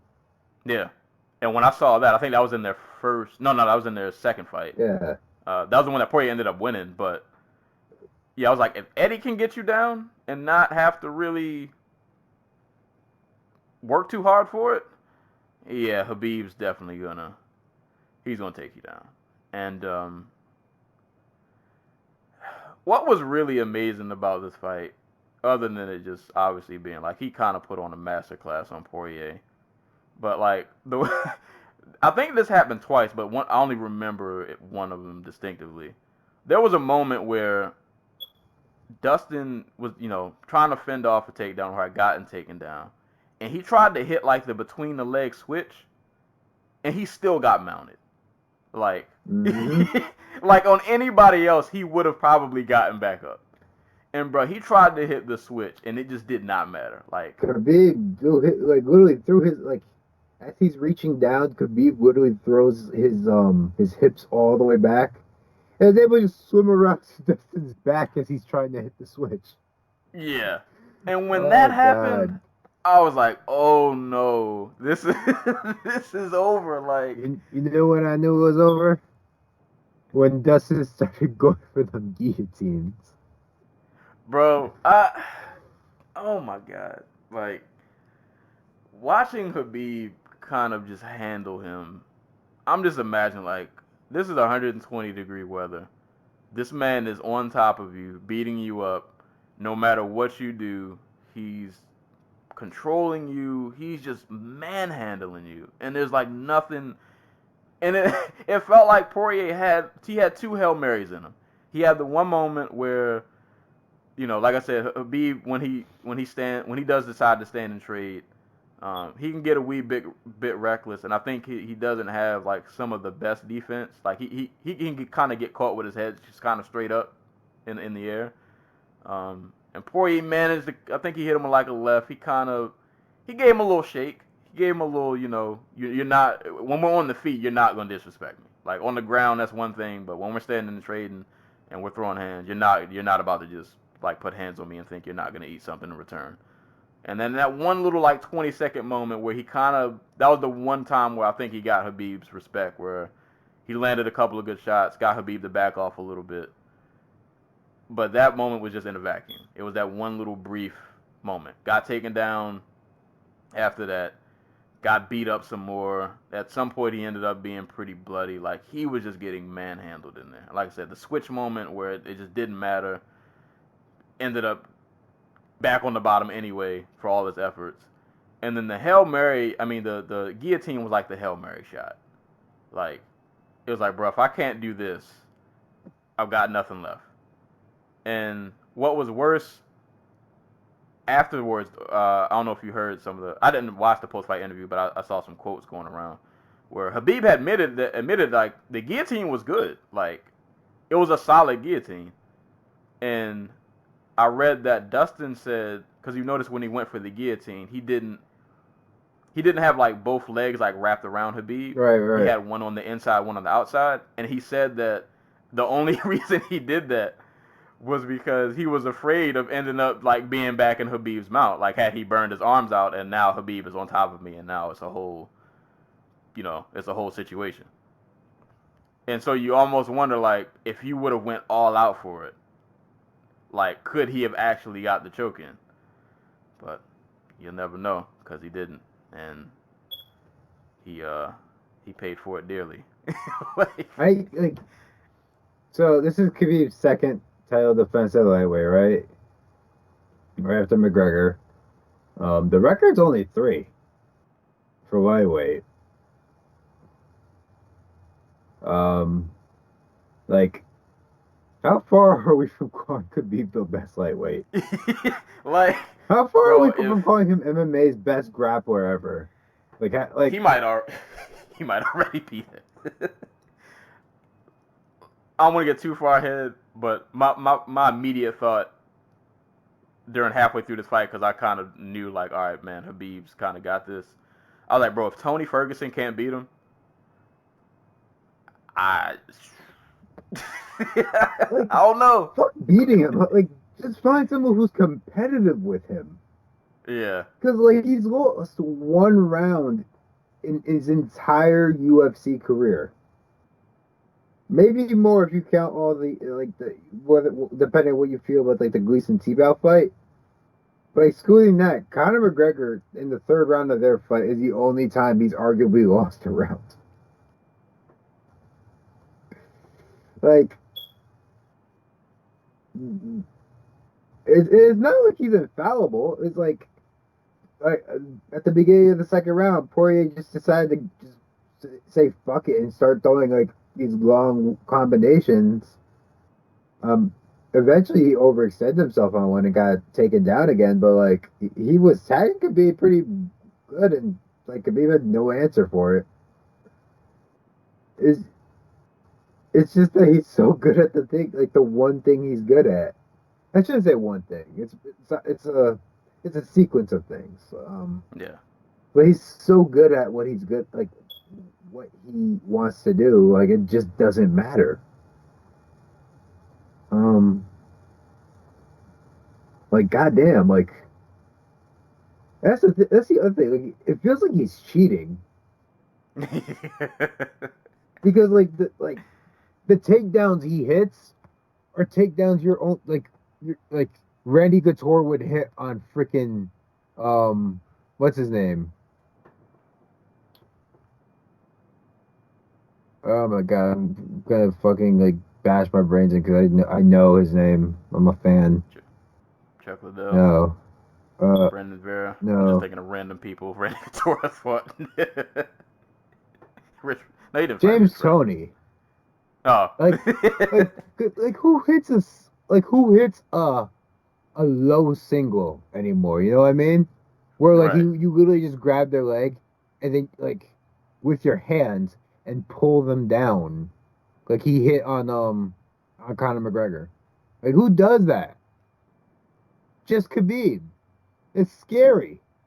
Yeah. Dude has he has to be able to like crush like steel pipes with his hands. Like he's got that type of grip. Like he didn't even have like when he sunk in the rear naked choke here. It wasn't like Poirier was all the way back. He was in it for like 3 seconds, and he was like starting to go back, and he's tapped. He's like, yeah, I just can't deal with this. And again, maybe that's the heat mixing in with that. But goddamn. Yeah, it was. When I realized this fight was not going to be as competitive as I hoped, I was like, bro, this is a masterclass. Like, he is really out here on another level. Like, and it's crazy because you know what's going to happen. It's not like when you're fighting somebody where, like, they're crazy unpredictable.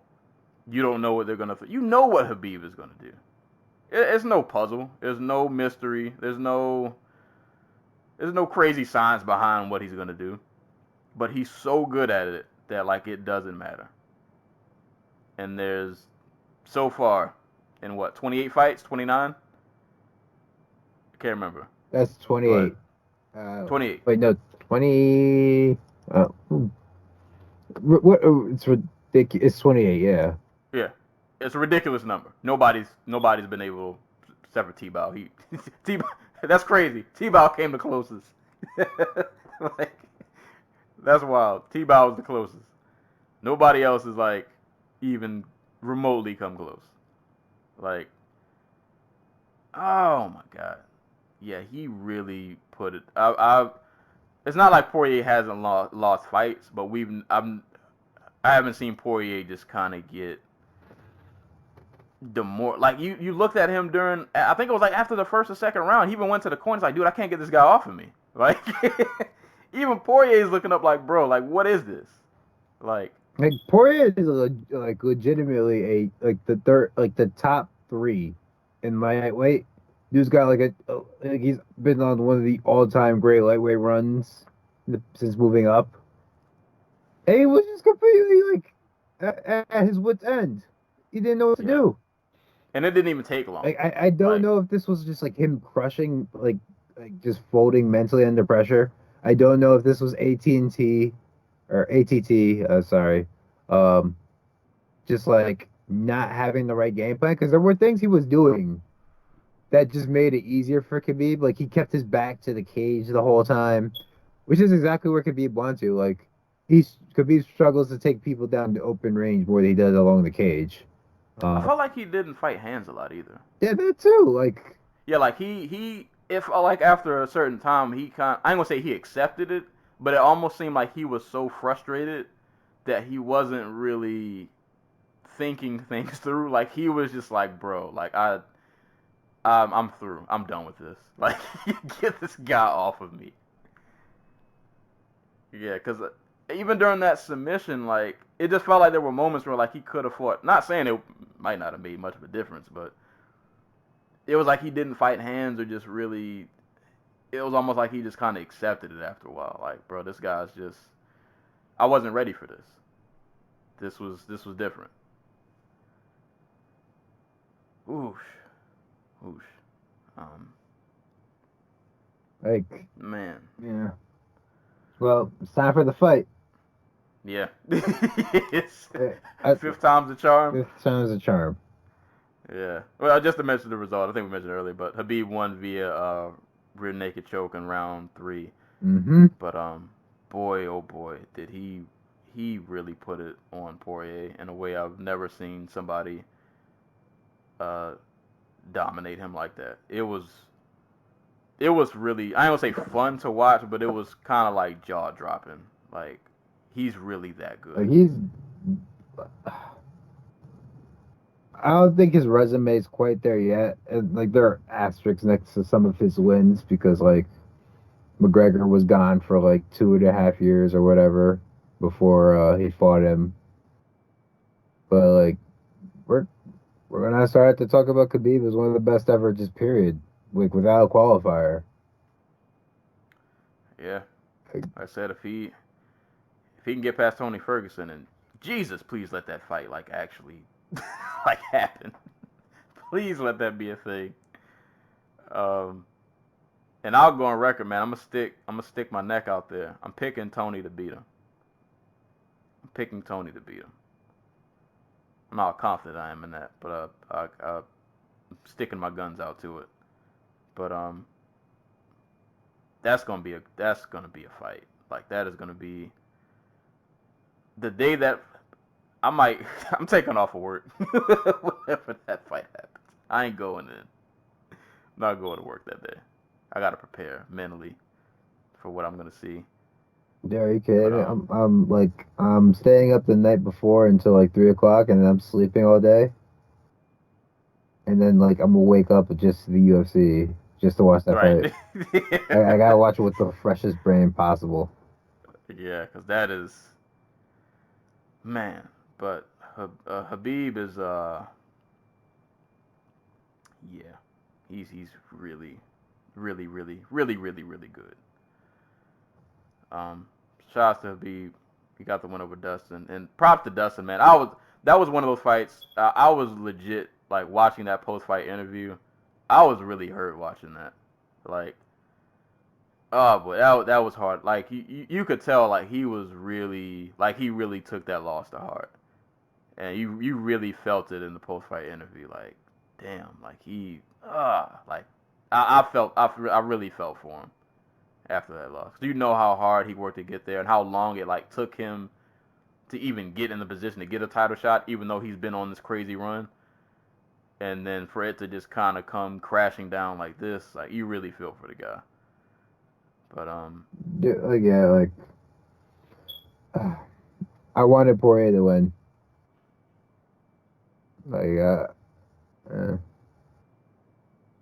He's one of the good guys. Like he seems like a genuinely good dude, and out here like doing charitable work.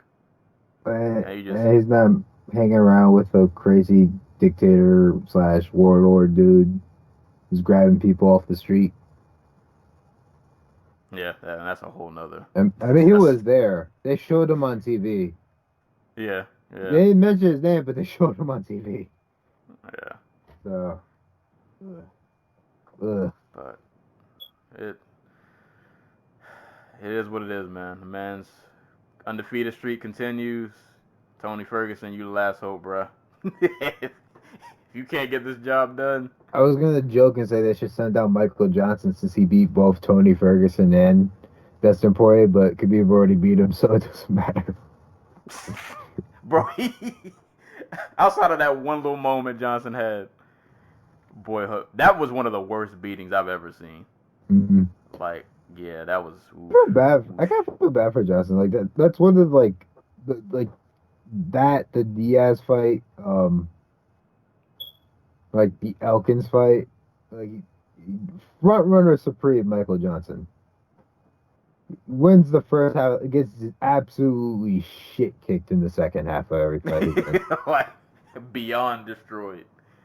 That man got beat into rubble. But yeah, that was the main event. Habib Nurmagomedov still undefeated, still dominant. Yeah, it's nothing else to say. Complete, just like dominance, complete masterclass. Dude he's a stud. I appreciated that this card gave us so many lightweight fights. Moving on down to the co-main event, staying at lightweight, Paul Felder versus Edson Barboza. I'm gonna be honest, y'all. I watched this fight like 2.5 times, and I still don't know who I really scored this for. Like, I was like leaning towards Felder, but I wasn't like 100% sure. I can tell you I don't agree with the scorecards. I don't think either of these gentlemen got a 30-27. I'll say that. But this is a really good. I think we knew what we were gonna get with this.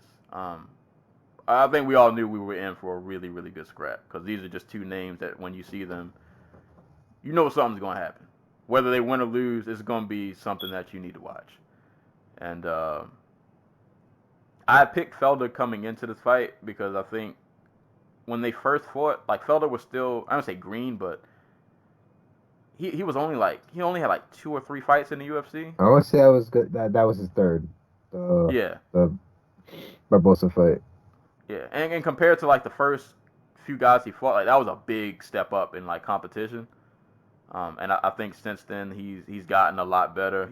He's gotten a lot more experience. They both have fought pretty solid competition, but I think just Felder has improved so much since that first fight that I didn't really. I ain't gonna say I didn't want to hold it too much against him, but I knew it was still gonna be a really tough fight, and boy did it turn out to be that. Like, but we say this about every Barboza fight. Like, he has like the like his little quick twitch like reactions, that switch kick, just hit the speed in which he just gets off techniques is specifically his kicks is just it's wild. Like, there's not many guys who can get off a switch kick so fast. It happens in like a blink of a second. But the one thing Felder did in this fight that I think won him the decision, that I was hoping he would do, that I don't think he did enough of probably in the first fight was just pressure. Like we've seen over Barboza's career that's the one thing that kind of can give him fits. And it wasn't so much not like the Khabib fight against Barboza or like the Gaethje fight or the Kevin Lee fight. Yeah, or even the Kevin Lee fight. Well, I don't think Felder like overwhelmed him so much, but it was just the fact that from most of the fight he was the one pushing forward, and he didn't. Props to both of them because they both were eating some pretty heavy shots, but like Felder never folded to anything Barboza threw at him. He just he kept pushing forward. But no, always with Barboza, great leg kicks, a nasty switch kick. Good on Felder for keeping good pressure. Throwing strikes, throwing jabs, throwing hooks, getting some combinations off. Got off some kicks of his own. He was trying to land that spinning back fist. he tried like 2 or 3 times. I don't think he ever got it, but I applaud the effort. He was trying to get that off. But it was a really good back and forth fight. I just think the optics were probably that Barboza was spending a lot of time on the outside, so I think this may be why the judges gave it to Felder. But good on Barboza. I can't remember if that was the first or the second round. Dude hit the takedown out of nowhere that I was not really expecting. Yeah, it was the second. Yeah. Wasn't Barboza's not a guy you really see going for. He ain't out here wrestling. That's not what he does. So I thought he did a good job of like that was a good job to mix things up a little bit. It was a really just nice back and forth. Like both dudes, I think, were pretty bruised up. Like I said, Felder was landing a lot of good shots. Barboza was doing a good job of keeping moving, keeping mobile, but Felder's pressure, I think, definitely played a good part in how this fight went, and him being able to be more effective with his strikes. I'm not gonna say, no matter who you pick to win this fight, I'm not gonna say you're wrong. Like I said, I watched it like 2.5 times, and I still don't really know who I scored this for. But I was leaning towards Felder just because of the pressure. But it was a really good scrap, man. It was a really fun, technical, just kind of a nice little brawl. I was amazed that nobody seriously got like rocked in this fight, to be honest. So props to both of them for just kind of surviving some hard shots. Yeah. One thing I really like that Felder did, and I think they mentioned this, like, I think Cruz or somebody mentioned this prior, maybe like earlier this week, where it was just like, if Felder's going to win this fight, he has to throw every time Edson Barboza touches him, because Felder is not the athlete that a Kevin Lee or Khabib Nurmagomedov is. He also doesn't have that like wrestling in his back pocket to be like, where I can just throw wherever I want, because if you try to throw back, I'm going to take you down. He's really got to, optimize every moment if he's going to really apply pressure to Edson Barboza, who is one of the best athletes in this division. Like, just some of the quickest hands and feet in MMA, period. Like what he did was every time, like from the second round on, every time Edson Barboza threw a punch, he made sure to not counter but throw like at the same time with like 2 or 3 punches. And so Phil McKenzie of Bloody Elbow, I think, put it best, where like Edson Barboza is like the opposite of like the bus from the movie Crash, or not Crash, what's it called? Speed? Speed, yes. He's like the opposite of that, where like once he hits a certain velocity, he just implodes. Like if he's once Edson Barboza is just moving as fast as he possibly can, he's probably losing the fight because he's in full-on panic mode. Right. So like, when he starts moving that quickly, he's actually defensively like vulnerable. He's got to be hurt. He's got to be tied up, pushed around and stuff like that.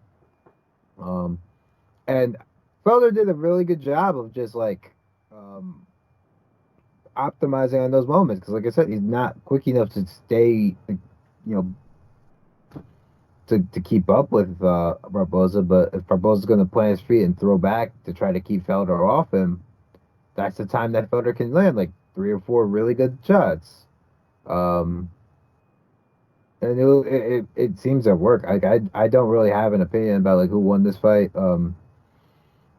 I I like I could definitely see the second round going to Felder because like Barboza did get the takedown, but once he was on the ground, those elbows opened him up from the bottom, and then he got the armbar attempts, which he slammed his way out of. But like I don't, it wasn't like a big like rampage Arona type slam. It was just like, oh, I'm gonna let go of the thing now before you slam me into the ground so I can get back up. Yeah, no, really good fight.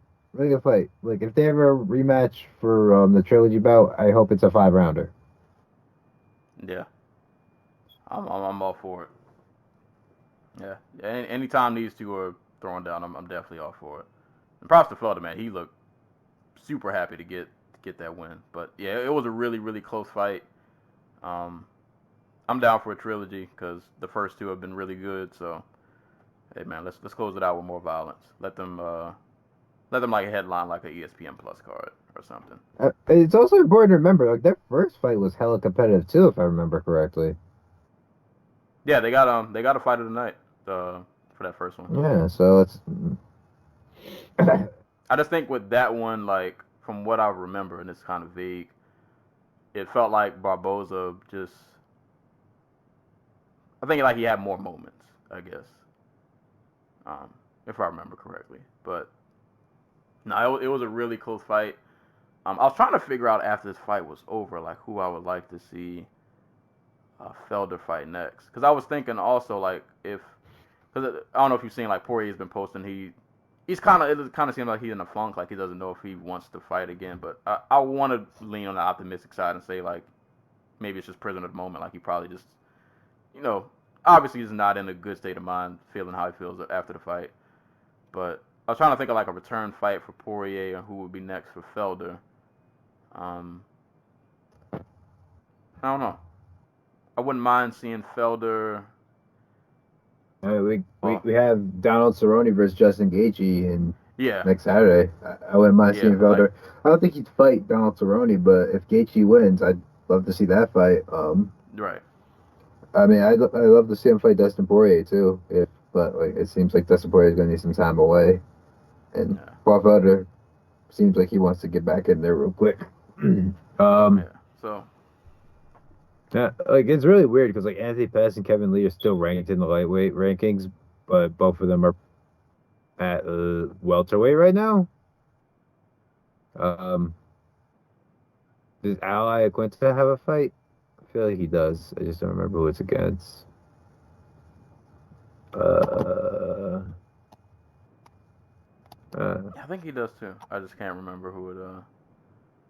I can't remember who it is. Yeah. But I do like the idea because I think Gaethje's probably going to beat Cerrone. Hooker. That's right. Yeah, I think there's some options. So whoever wins these next couple of like notable like lightweight bouts, or if you guys want to finally give like Gregor Gillespie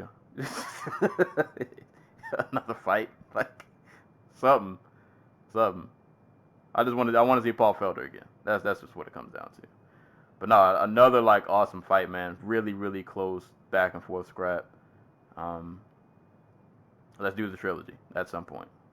Definitely down for it. But Paul Felder got the win via split decision.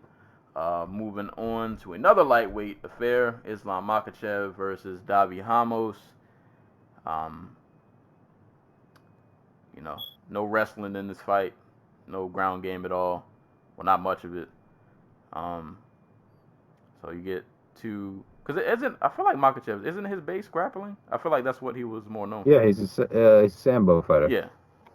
So you get him with the Sambo, Davi Ramos. Obviously, we've seen how his ground game works. And those fights can obviously just turn into two guys who end up standing because their ground games cancel out. Right. And I can't even say they canceled out because I don't think anybody was really... Did anybody really shoot? I I don't remember the only time it went to the ground I remember was when Ramos got put on the ground because he got kneed in his face. Yeah, like I But don't remember any shots. yeah, I don't think anybody shot for anything. I think they both. My theory is they both felt that weather and they were like, yeah, no, I'm me hovering over a guy at 120 degrees in close quarters just doesn't sound comfortable, so I'm gonna just not. I'm gonna just not do that. But nah, so it turned into two guys who just ground game is kind of their bread and butter, and it turned into a standing bout, which we know in MMA that definitely happens. And Makhachev, I guess to me, pretty clearly got the better of it.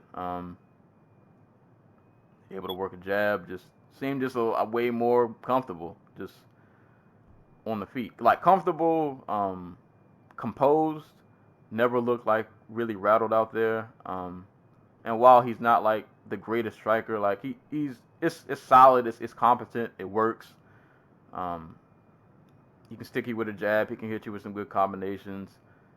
From what I remember, didn't get like tagged too many times, and it kind of seemed like once they were standing for about a round or so, like he just kind of seemed pretty comfortable with what Ramos was doing. And to me, it just seemed like he just kind of boxed them up for 3 rounds. And obviously in the third round where they had clinched for a moment, Davi Ramos was pushing forward, got caught with a knee right to the face, got dropped, ate some ground and pound for his troubles. And Makhachev really started to pour it on that round. But I thought it was good for Makhachev because you know he's known for his grappling, but showcased, even though it is against Ramos, so I guess you kind of got to weigh that out too. But, I mean, it at least shows that he's comfortable enough on his feet that he can throw for 3 rounds, or just for an allotted period of time if he needs to, if the ground game isn't working, or I guess in this case, if he just decides just to not really use it. Like, I can stand and box with you, and I can still get the job done if I need to. I guess I was... No, I really don't. Like, oh my god, the first round and a half of this fight were like not good. Not good. Like it was such a mental drain that I missed like the complete second half of the fight despite looking at the screen.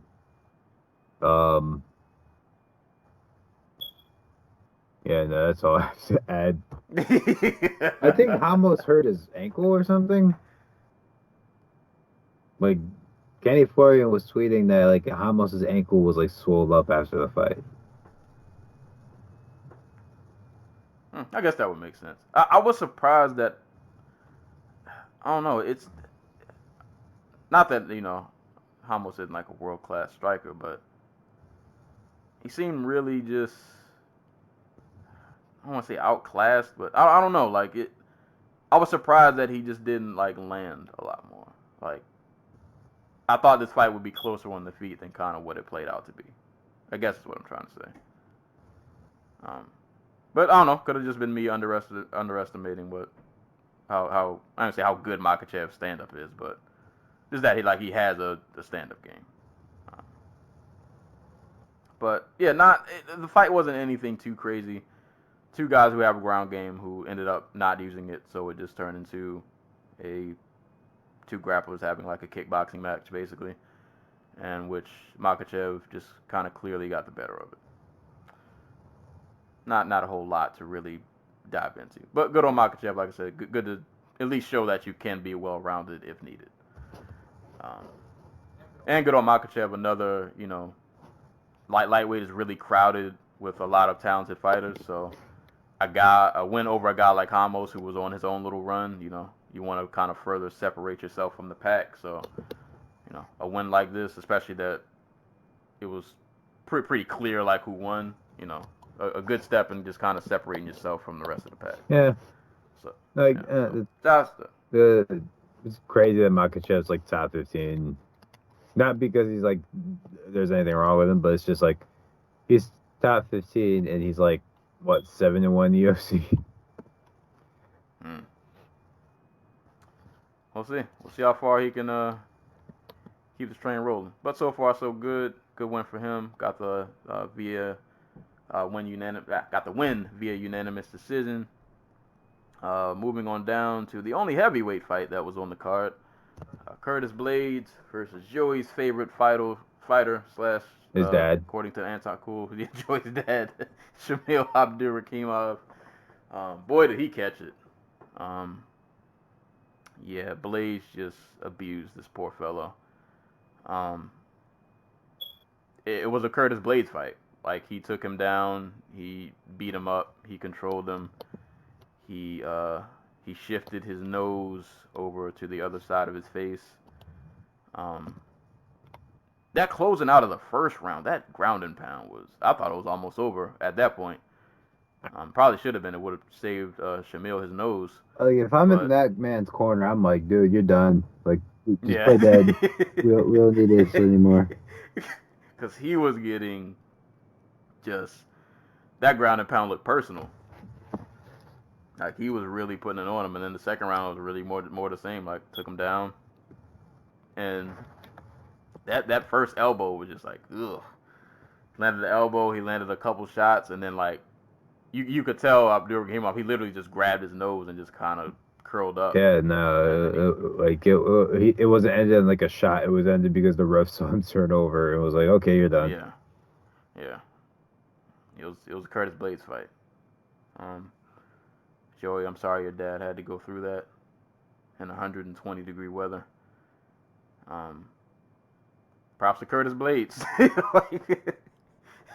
Props to Curtis Blades, man. Like, continues to, outside of the Ngannou fight, dude is just out here just manhandling people and abusing them. And Shamil is another notch on the belt. Not really much else to describe. Yeah. Curtis Blades wins via TKO in round 2. And rounding out the main card, Carlos Diego Ferreira and Marbek Taisimov. Boy, does pressure pay. I think that was a theme tonight in some of these fights. Yeah. Yeah, pressure pays off. So, like, I have a theory. Because it was so hot, and, there are obviously a million other things that go into this fight in particular. Marbek Taisimov being out a year, not being able to get a U.S. visa, so he's only been able to fight, like, whoever the UFC can find who is willing to take a fight in, like, Eastern Europe to fight him. And that's not going to be any of the top 15 guys, obviously, so... like, he's used to just getting guys out of there really quickly. So, mixing all of that and then putting them in 122-degree weather to fight, it feels like the guy who's being aggressive and controlling the pace, as opposed to the guy who's being reactionary and, like, fighting off the back foot, is more of a, the smarter strategy in terms of energy consumption. You know what I mean? Because you're not, like, reacting to stuff is so much harder than just, like, doing it. And, getting a feel on your own as opposed to relying on the other guy. But, like, by the end of the first round, it seemed pretty, like at the end of the first round, I should say, like, in the last 30 seconds, it seemed pretty clear that Carlos Diego Ferreira was going to run away with the fight. Like, the first 4 minutes were him getting his ass beat.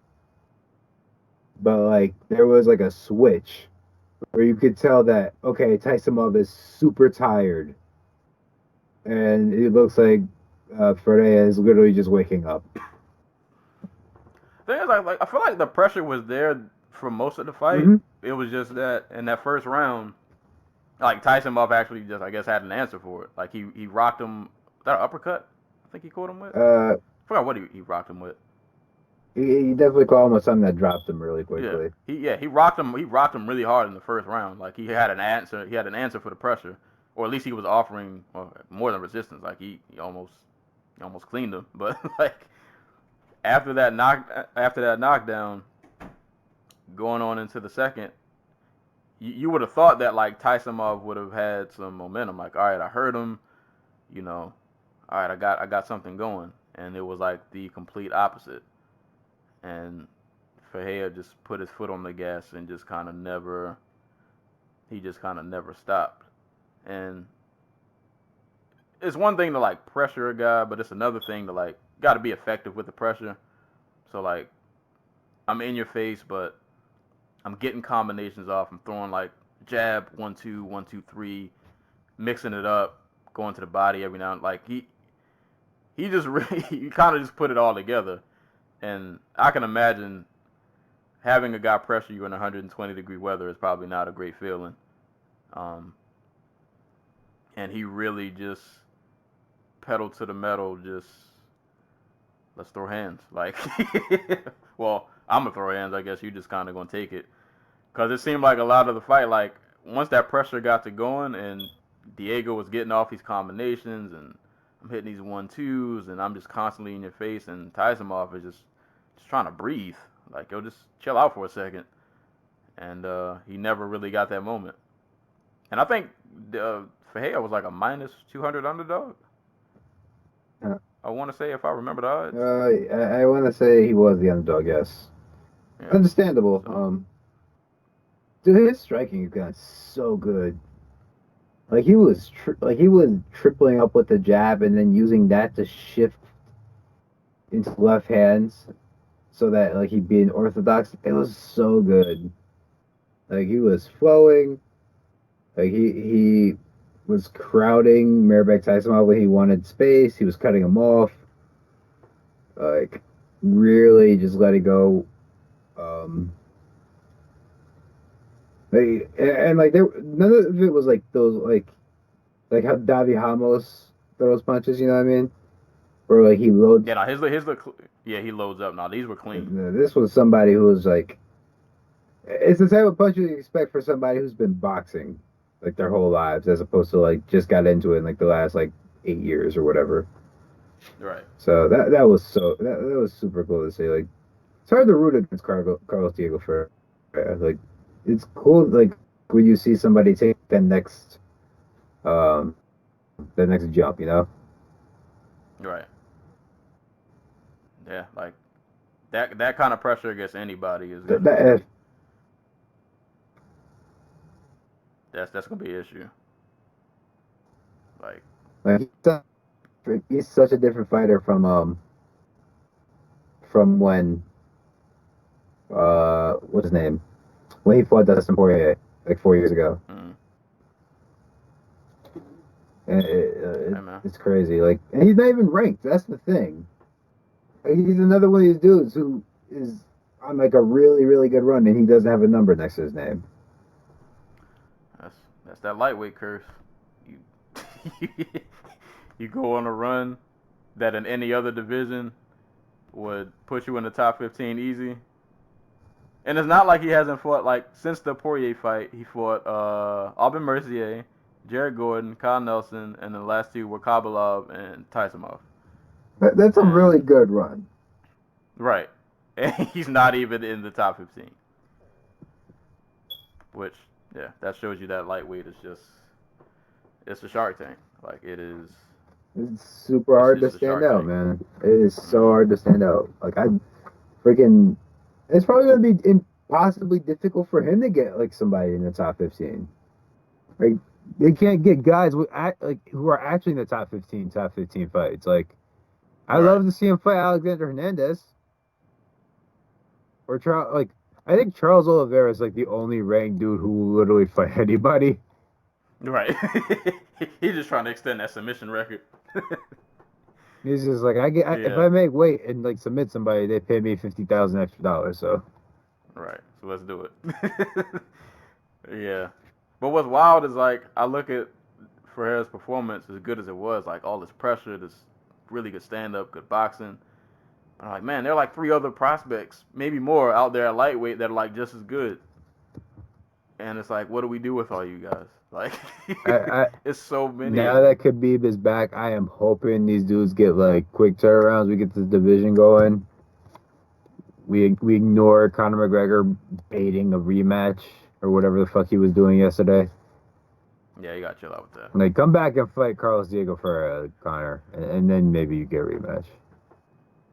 You dick. Yeah, you got some studs down here who are. Go get that old man from the bar. Fight him. that's that's a co-headliner on ESPN Plus. My God, like I'm looking at this middle, and it's like Carlos Diego Ferreira, 7-2. Mairbek Taisimov, 7-2. Islam Makhachev, 7-1. Freaking Rusam Kabalev, 9-3 in the UFC. Then you got other guys like little baby Gastelum. Baby Gastelum out here. Jakar Close is out here. Who else? Damir Ismagulov, who fought like last week. Right. He's out here making the name. Then you Gregor Gillespie, who a lot of people, everybody's waiting. Where's Gregor Gillespie at? Like, all of these guys need fights. They need fights. It sucks because they're gonna have to cannibalize each other. Like, strong. I mean, only the strong survive. I felt like that's what happened with Makhachev and Ramos. Like, you had two guys who had some steam going, and they can't get bigger name fights. It's like, all right, at this point, we just kind of got to fight each other. That might be what it has to come down to. You know what I really like about lightweight? Like, because you see this at welterweight too, but because they have so many fights that they have to put on in this division, like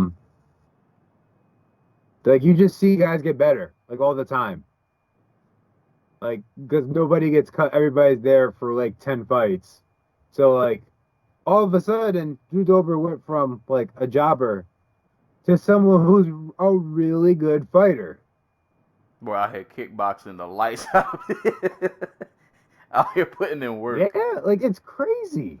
I forgot. Yeah, he's another guy who's kind of he's never gonna be a title contender, but like if Drew Dober was at middleweight, he'd be like a gatekeeper to the top 10. Like I fully believe that. Like, bro, y'all are gonna have UFC's gonna have to go Bellator mode, and we're gonna have to get a little lightweight tournament going. Bring back the WEC and like put all the guys who don't have 5 wins in it in the WEC, and then when they get their 5th win, they get to come to the UFC. There you go. I mean, even then, boy, it's right. Even then, it's crazy. You look at a guy like Fahea, Gillespie, little baby Gastelum, Nazareth. I say his name right at least once. And you're like, man, these guys are really good. But then there's like another step up from that. There's a Tony Ferguson. There's a Justin Gaethje. There's a Poirier. There's a lightweight. The levels are crazy. Like think about this: the dude, Edson Barboza, super talented striker, ridiculous athlete. Like, and we thought he won. Like, people thought he won this fight. He's just barely in the top 10 right now. Right, and he's never even fought for a title. And he's lost to basically everybody is fighting for a title. Right. That's insane. And if you threw Barboza at like welterweight, he's fighting in a title within like 4 or 5 fights. A guy with that kind of ability. But at lightweight, it's like it's not even fair. Like it's not even fair. It's such a log jam of talent. I mean, I guess in a way it's a good problem to have. Oh, yeah, it's fantastic for us because we get to see like all these cool matchups like Mairbek Taisimov versus Carlos Diego Ferreira. Right. But in another way, it's like, man, like, I want all of y'all to make it, but all of y'all aren't going to make it. Like, somebody's going to have to slip through the cracks. And I don't want to see anybody slip, but, like, everybody just can't make it at one time. I just realized that, like, Gregor Gillespie is, like, 6-0 in the UFC. Right. Like, and he stopped, like, his last 5 opponents. Like, that's one thing, man. I think a reason a lot of these guys are getting better, iron sharpens iron. Any lightweight fight you get, you're gonna fight somebody who's good at something. They're gonna be good. That's something. Friggin' Leonardo Santos, who came back after 3 years and knocked Stevie Ray the fuck out. Like, he's like 40. The division's fucking insane. Yeah. I need a full UFC lightweight card. Like, you have more than enough bodies to do it. Just let the lightweights just have at it. Yeah. If we're gonna need some people to separate themselves from the pack, from the rest of the logjam, I think that's the only thing we can do. Let them have it on one card. Beat Tony in the main event. You throw McGregor and Justin Gaethje in the co-main event. Should Gaethje get passed down Cerrone? Matter of fact, the winner of that fight fights McGregor in the co-main event, and they can fight for like a title shot or whatever. Who cares? And then you just fucking pick names out of a hat. Right. Right. Dustin Poirier, you can fight. I don't know, like Edson Barbosa. Paul Felder, you can fight Anthony Pettis. Like, right. And we'll throw in Charles Oliveira. He's in there somewhere. Charles Oliveira could fight like Dan Hooker or something. Okay. Gregor Gillespie, he can finally make his return. Yeah, just get everybody out there, man. Just throw them all out there. Probably the most violent card ever. Yeah. But that was the main card of UFC 242. It was really good, man. Like, just really good performances from, like you said, guys like Fahea, who've shown, like, really massive improvements in their game. Curtis Blades continuing to just be Curtis Blades. Makhachev Ramos, but I enjoyed that fight maybe more than other people. It was cool to me. It wasn't great, but it was cool. Felder Barboza, awesome, really close fight. You know it's a great fight when nobody knows who won. And then Khabib Poirier was just Khabib Poirier. It was Khabib. It was just Khabib. Yeah. Khabib just. I don't think Khabib is ever going to be in like a truly competitive fight. Like he might be in he's either going to win like dominantly like he has been, or he's just going to get blown the fuck out. Like somebody's going to figure him out and it's all going to fall apart. Maybe it'll be like, oh, he wins a round and then like the other guy like, oh, something clicks in his brain and then he just runs away with it. But like, I don't think Khabib's ever going to be like a Nate Diaz, Conor McGregor 2 situation. You know what I mean? Tony's got to hit him with a short. You can just right off the gate. Did we read Tony Ferguson discussing like his body shot style or whatever? I heard about it, but I don't remember what it was. Where he's like, but I know it was something crazy. Most guys try to like dig in the punch, but like I want to do like the Bruce Lee like inch punch, where like I'm focusing all my power into one spot on your body and like pushing into it really quickly and then getting away. And it sounds ridiculous, but it's also Tony Ferguson, so it somehow works. I'm about to say, you know what? Coming from him, I 100% believe it, and I bet you it's 1,000% effective. I'm not going to doubt it for a second, because it's Tony Ferguson. He makes these things work. But Scary motherfucker. Yeah. I'm so happy that this fight is seemingly going to happen. Hopefully, maybe for a fifth time. Yeah. Pray. That is the best. That's the best fight in MMA right now. Yeah. That's on paper, on like hype. I can't think of many fights, not even just this year, in MMA period ever, that I like would be more excited to see. That's the one. That's a special one. But that was the main card. Like I said, we won't spend a lot of time on the prelims, but we have to mention some of these. So I'll quickly run down the list of who won, and then the ones we need to stop on for a second, we'll stop on. Headlining the ESPN Plus / FX prelims was Joanne Calderwood versus Andrea Lee. It was a pretty close fight. I don't know. It was a good. It was a decent showing, I guess, from both. I don't know. I feel like something was missing here. But I enjoyed the fight. I did like, though, that Calderwood seemed to be more alert than she has in other fights. Like, she actually kind of came out the gate, like, kind of throwing, like she was she's pretty ready for action. So I did enjoy that part. It was a good back and forth. Ended up being a split decision that Calderwood won.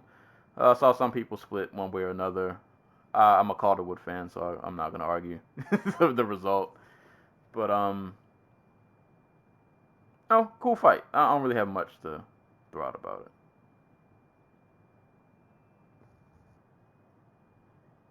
it. Oh. And no, this is one of those fights where I felt like the heat definitely got to them. You know what I mean?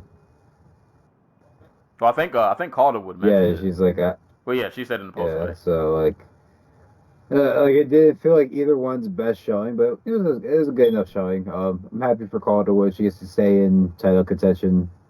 Though I don't think she wants problems with Valentina Shevchenko. But like, you know, from the woman who was struggling to make 115 and talking about like, oh, I'm, you know, destitute. I can't even afford to go and train or whatever. Yeah, it's nice to see her get a win. I really don't have a whole bunch to say. Like, yeah, the typical good Joanne Calderwood stuff, like the standing elbows, knees in the clinch. Kind of wish Andrea Lee would box more.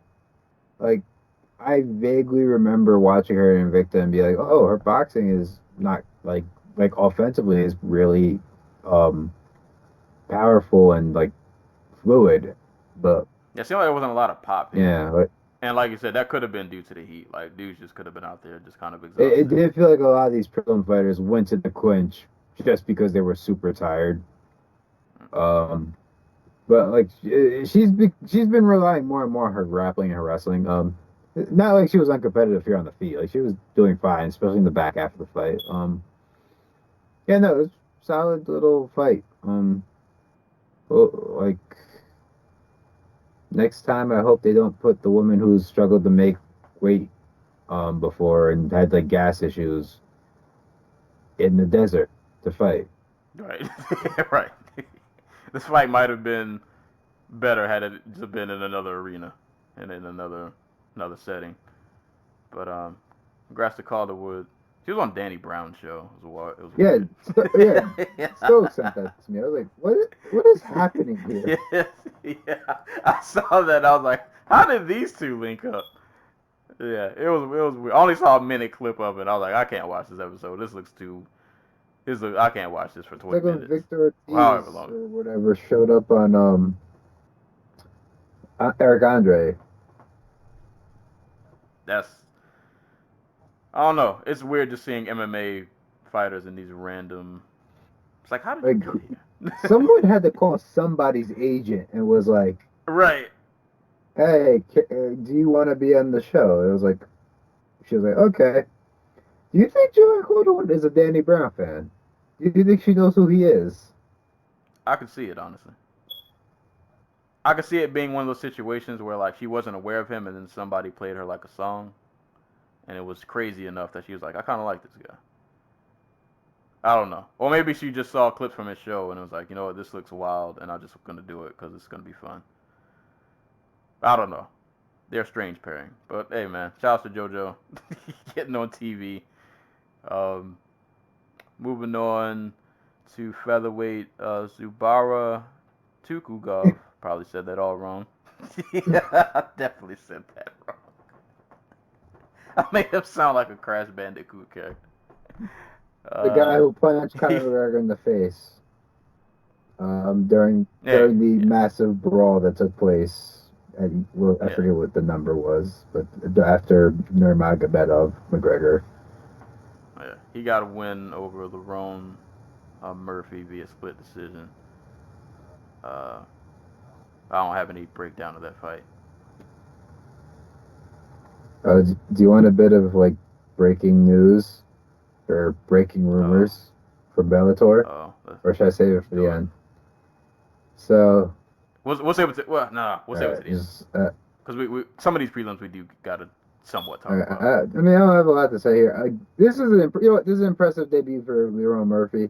Fought through adversity in the first round where he got knocked down, got controlled on the ground, came back in the second, desperately clinging to some of those guillotine attempts, and some of them were really good, but Tukhugov got out of them rather not easily, but he got out of them systematically.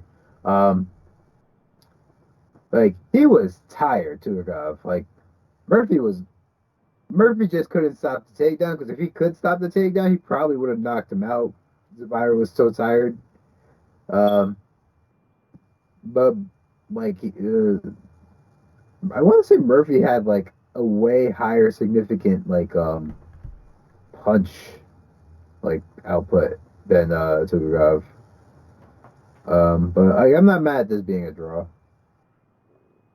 Oh yeah, It was a draw. So props to Murphy. Impressive debut. Showed a ton of heart. A lot of stick-to-itiveness. Not as impressive if you're Tukhugov. This is your big return to fighting after your boy used his newly acquired muscle and stardom to keep you from getting kicked out the United States forever.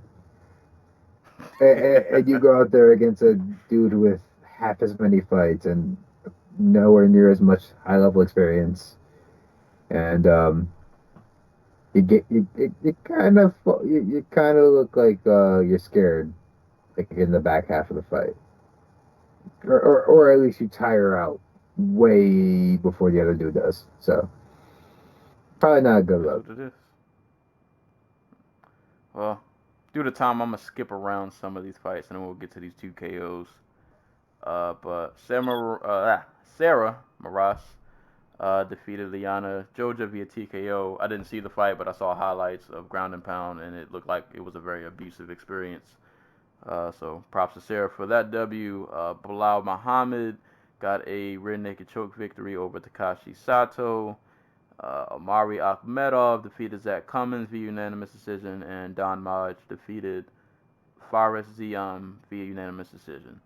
And to go back up real quick to the two KOs that you guys have to watch, Ottoman Azatar versus Timu Pakalin. Timu Pakalin, yes. That? Yeah. Timu, that man's dead. Like, yeah, and he was eating power shots like pretty much the entire fight. Like, like Azatar was just winging on him for the entire fight, and he landed that right hand a couple of times. And I think he had pushed him up against the cage and once and winged on him. Like he was just throwing power shots the entire fight, and then out of nowhere he throws this overhand right that catches Timu like right on the equilibrium, and Timu does a face plant / his leg was twitching. It looked like a video game glitch. It was, and like the sound of the punch, it sounded like that sound that like lightning makes when it cracks. Like it was loud. Take a baseball bat and hit it against like with an aluminum baseball bat, and hit it against like a tree or something. It was like that sound.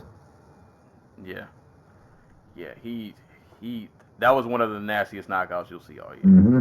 He cleaned him. So congrats to Azatar for that KO. Way to introduce yourself to the world at large. And the other KO, Muslim Salikov versus Nordine Taleb. I'm sorry, you mean the king of kung fu? Oh yeah, he is. He is the, what is it? Wushu Sanda? Wushu 5-time international world champion or something. Yeah. More than any other man. He's out here, and right hands just seem to be the theme. You see what happens when you match him up against strikers as opposed to Alex freaking Garcia. Yeah, he kills them. Or you get exciting moments like this. Right, like I don't remember much of what happened before that led up to that, but that right hand just sent Taleb to another universe. Dude, that hand speed. Sheesh. Yeah. Shouts to Salikov. Another KO that you just, if you miss his card, well, this is on Fight Pass. We got Fight Pass. Go back and watch it. But just go back and see that KO. It was it was one of them. Between that and the Azatar KO. Like, they put some stamps on their performances. Mm-hmm. People were sent to the afterlife, and they're probably not coming back anytime soon. Yeah. That was that. That was UFC 242. Really awesome card, man. I had a really good time watching this, although it kind of sucked because I had to watch this at work because the card started early. But it was a really fun card to watch, man. A lot of good moments. Really incredible performances, especially from Khabib, and then you had the Paul Felder fight, which was really dope, and Barboza. Got to see the younger lightweights, or just other prospects we want to see, quote unquote prospects, whatever that means. But guys like Fahea, who put on a really good performance. Makachev trying to separate himself from the pack, and like I said, you get these nasty, brutal KOs. And shout out to Bilal Muhammad. I was glad he got that win over Sato. Joan Calderwood out here. It was a really good card, man. I thoroughly enjoyed it. Between this and the Bellator card, there was a lot of quality violence to go down. So if you missed it, I would recommend going back and watching both cards, man. It was a good time. It was a good weekend for sports in general, man. You had MMA going on, college football's back. You had the U.S. Open, which ended, Serena lost, but that was going on. It was a good time to be a sports fan. There's a lot going on pretty much no matter what sport you're into, unless you watch one of those weird sports on ESPN3 like cornhole. Something. I don't know. I thought you were about to say like Stokes. Yeah. Well, I don't know. Stokes probably keeps up to date, so maybe to him it is exciting. But I don't know. The rest of y'all, I don't know what you're watching. But it's a good time to be a sports fan. But we'll go ahead and close this episode out with parting shots. Oh, would you like the news first? Shot.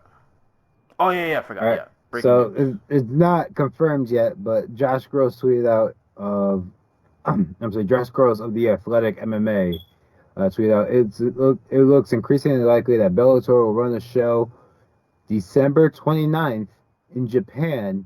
Main event being discussed is Rampage Jackson versus Fedor Emelianenko, and it will be billed as the Russian's final fight in Japan.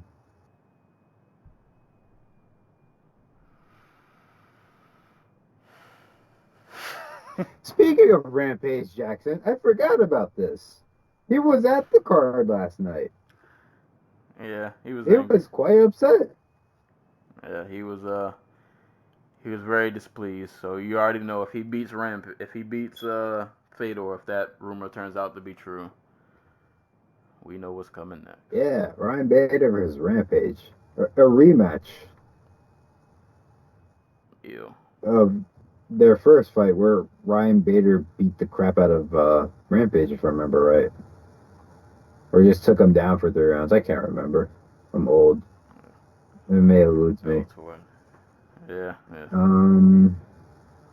Shouts to Bellator, I guess. I mean, you gotta do what you gotta do with these old men. You know what I mean? Yeah, They want to fight. Yeah. Do you though? Yeah, but my question is, not my question. So I guess that means we're not getting a second Rising card, like they do the December 31st, January 1st cards, or they'll do 2 at the end of the year. So I'm assuming that means they gave up their one day to Bellator to run a card, which is interesting. Like I'm with it. I don't care. But I'm wondering who they put on it. Is there going to be like cross-promotional fights? Because they're doing the lightweight Grand Prix. I'm assuming they're going to have Kyoji Horiguchi, Kaya Sakura too on there somewhere. So, it's interesting end of the year. Yeah, we'll see. Guess real quick before we close, upcoming next week, next card, at least UFC, if I can get it to load, but on September 14th, we will have Donald Cowboy Cerrone and Justin Gaethje headlining over there in Canada.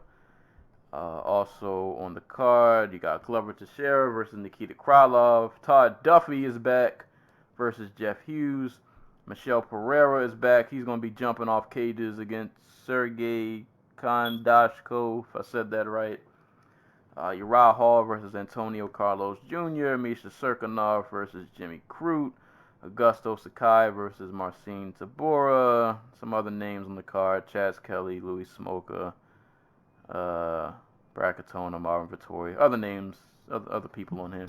But look like it should be a good time. I mean, like, Donald Cerrone Gaethje will be fun while it lasts. God, but it probably won't last long. Yeah, I don't think that fight goes out of. Honestly, I don't think it goes out the first, but I might, out of respect for Cerrone, maybe I'll say it goes to the second. Hey, we gotta start talking about Gaethje's the title contender again, because this back-to-back KOs. If he knocks out Donald Cerrone, I mean, presumably after Tony and Khabib, somebody has to fight for the title, right? Be up there. And who better than, you know the kind of fight you're going to get with him. So why not just throw him? I mean, dude, I think Gaethje, it would be, I don't know if he'd be a hard matchup for Khabib, but at least he'd be interesting, you know what I mean? Yeah. He's like the dark horse of guys who I would pick to, like, he might somehow be able to pull this off. Like, he just might be able to pull this off. A guy who will refuse to go to the cage unless he's the one pushing you into the cage. Right. Or he'll throw body shots. He'll kick out Khabib's lead leg. Like, he's not gonna be afraid of anything. It'd be interesting to see who could win that pressure matchup. Yeah. Like, who's willing to give up ground? Because those are two guys you don't picture giving up any ground to anybody. But somebody's got to fold. So maybe we'll get to see that. That would be awesome. But that's coming up next week. But it's pretty much all we got for today's episode. So we can go ahead and close with parting shots and shout outs. I'm just going to give a quick shout out to Miranda Maverick, who won the Invicta FC Flyweight Phoenix Rising tournament that went down. I think that was on Friday. Yes. I want to say. I didn't see it. Got to go back and watch it, but she got 2 submission victories and ended up winning the tournament. So congrats to her. Do I have any other shout outs? Do a music shout out. Shout outs to Sir from TDE. If you want a really good R&B album, listen to his album called what's it called? Chasing Summer. Not everybody listens to TDE for Kendrick and J-Rock and Schoolboy, all those other guys, but Sir is really good, man. That Chasing Summers album is a really, really, really, really good R&B album. So if you want to get some quality R&B album in your life, go listen to that. That's all I got. See, I was gonna throw a shot at Miranda Maverick too, but you beat me to it, Sensei. I don't know. Shots at the UFC for just everything from the ground up with Dubai was just bad. You know what I mean? Like having your fighters fight 120-degree weather. You're fighting a murderous warlord dictator to your card so you can sit front row. And then having a stadium built by like actual modern day slaves. So, you know, who do you, UFC? Eek. Yes. Yikes. I don't know. Shouts to Earth Gang because they released their album Merland and I really like it. So I need to listen to them. I've always heard about them. I've never really. They're really good. I like them. I feel like I had another shot, but shouts to all the Colts out there. Yeah, shouts to all the Colts. You're doing God's work, whatever God you pray to. But Rex, I remembered Rex for the first time like a week or two ago, in like 10 years. Oh, the rapper. Yes, he made Gray Hairs, and what was the one after that? Rhythmatic Eternal King Supreme. I remember really loving those albums when I was like, I don't even know how old I was, like 8 years ago. Like I guess in high school. So yeah, shouts to him. Hope he's doing all right. I don't know what he's up to. He doesn't have social media. I looked. Shouts to Rex. There you go. You guys get fight recommendations, music. Got you covered. But that's all we got for today's episode. As always, give us a listen. SoundCloud, YouTube, Spotify, Apple Podcasts, Google Play. Send questions to dojotalkpodcast@yahoo.com. Follow me on Twitter and Twitch @SerialSensei. And if you want to support, you can buy my book, The Oddball Chronicles, for 99 cents on Amazon. Or if you like paperbacks, you can buy it for $8.99. Support a starving artist. But that's all we got for today's episode. So as always, anytime people are being punched and or kicked in the face, we will be there to talk about it. And until next time, we will catch you guys later.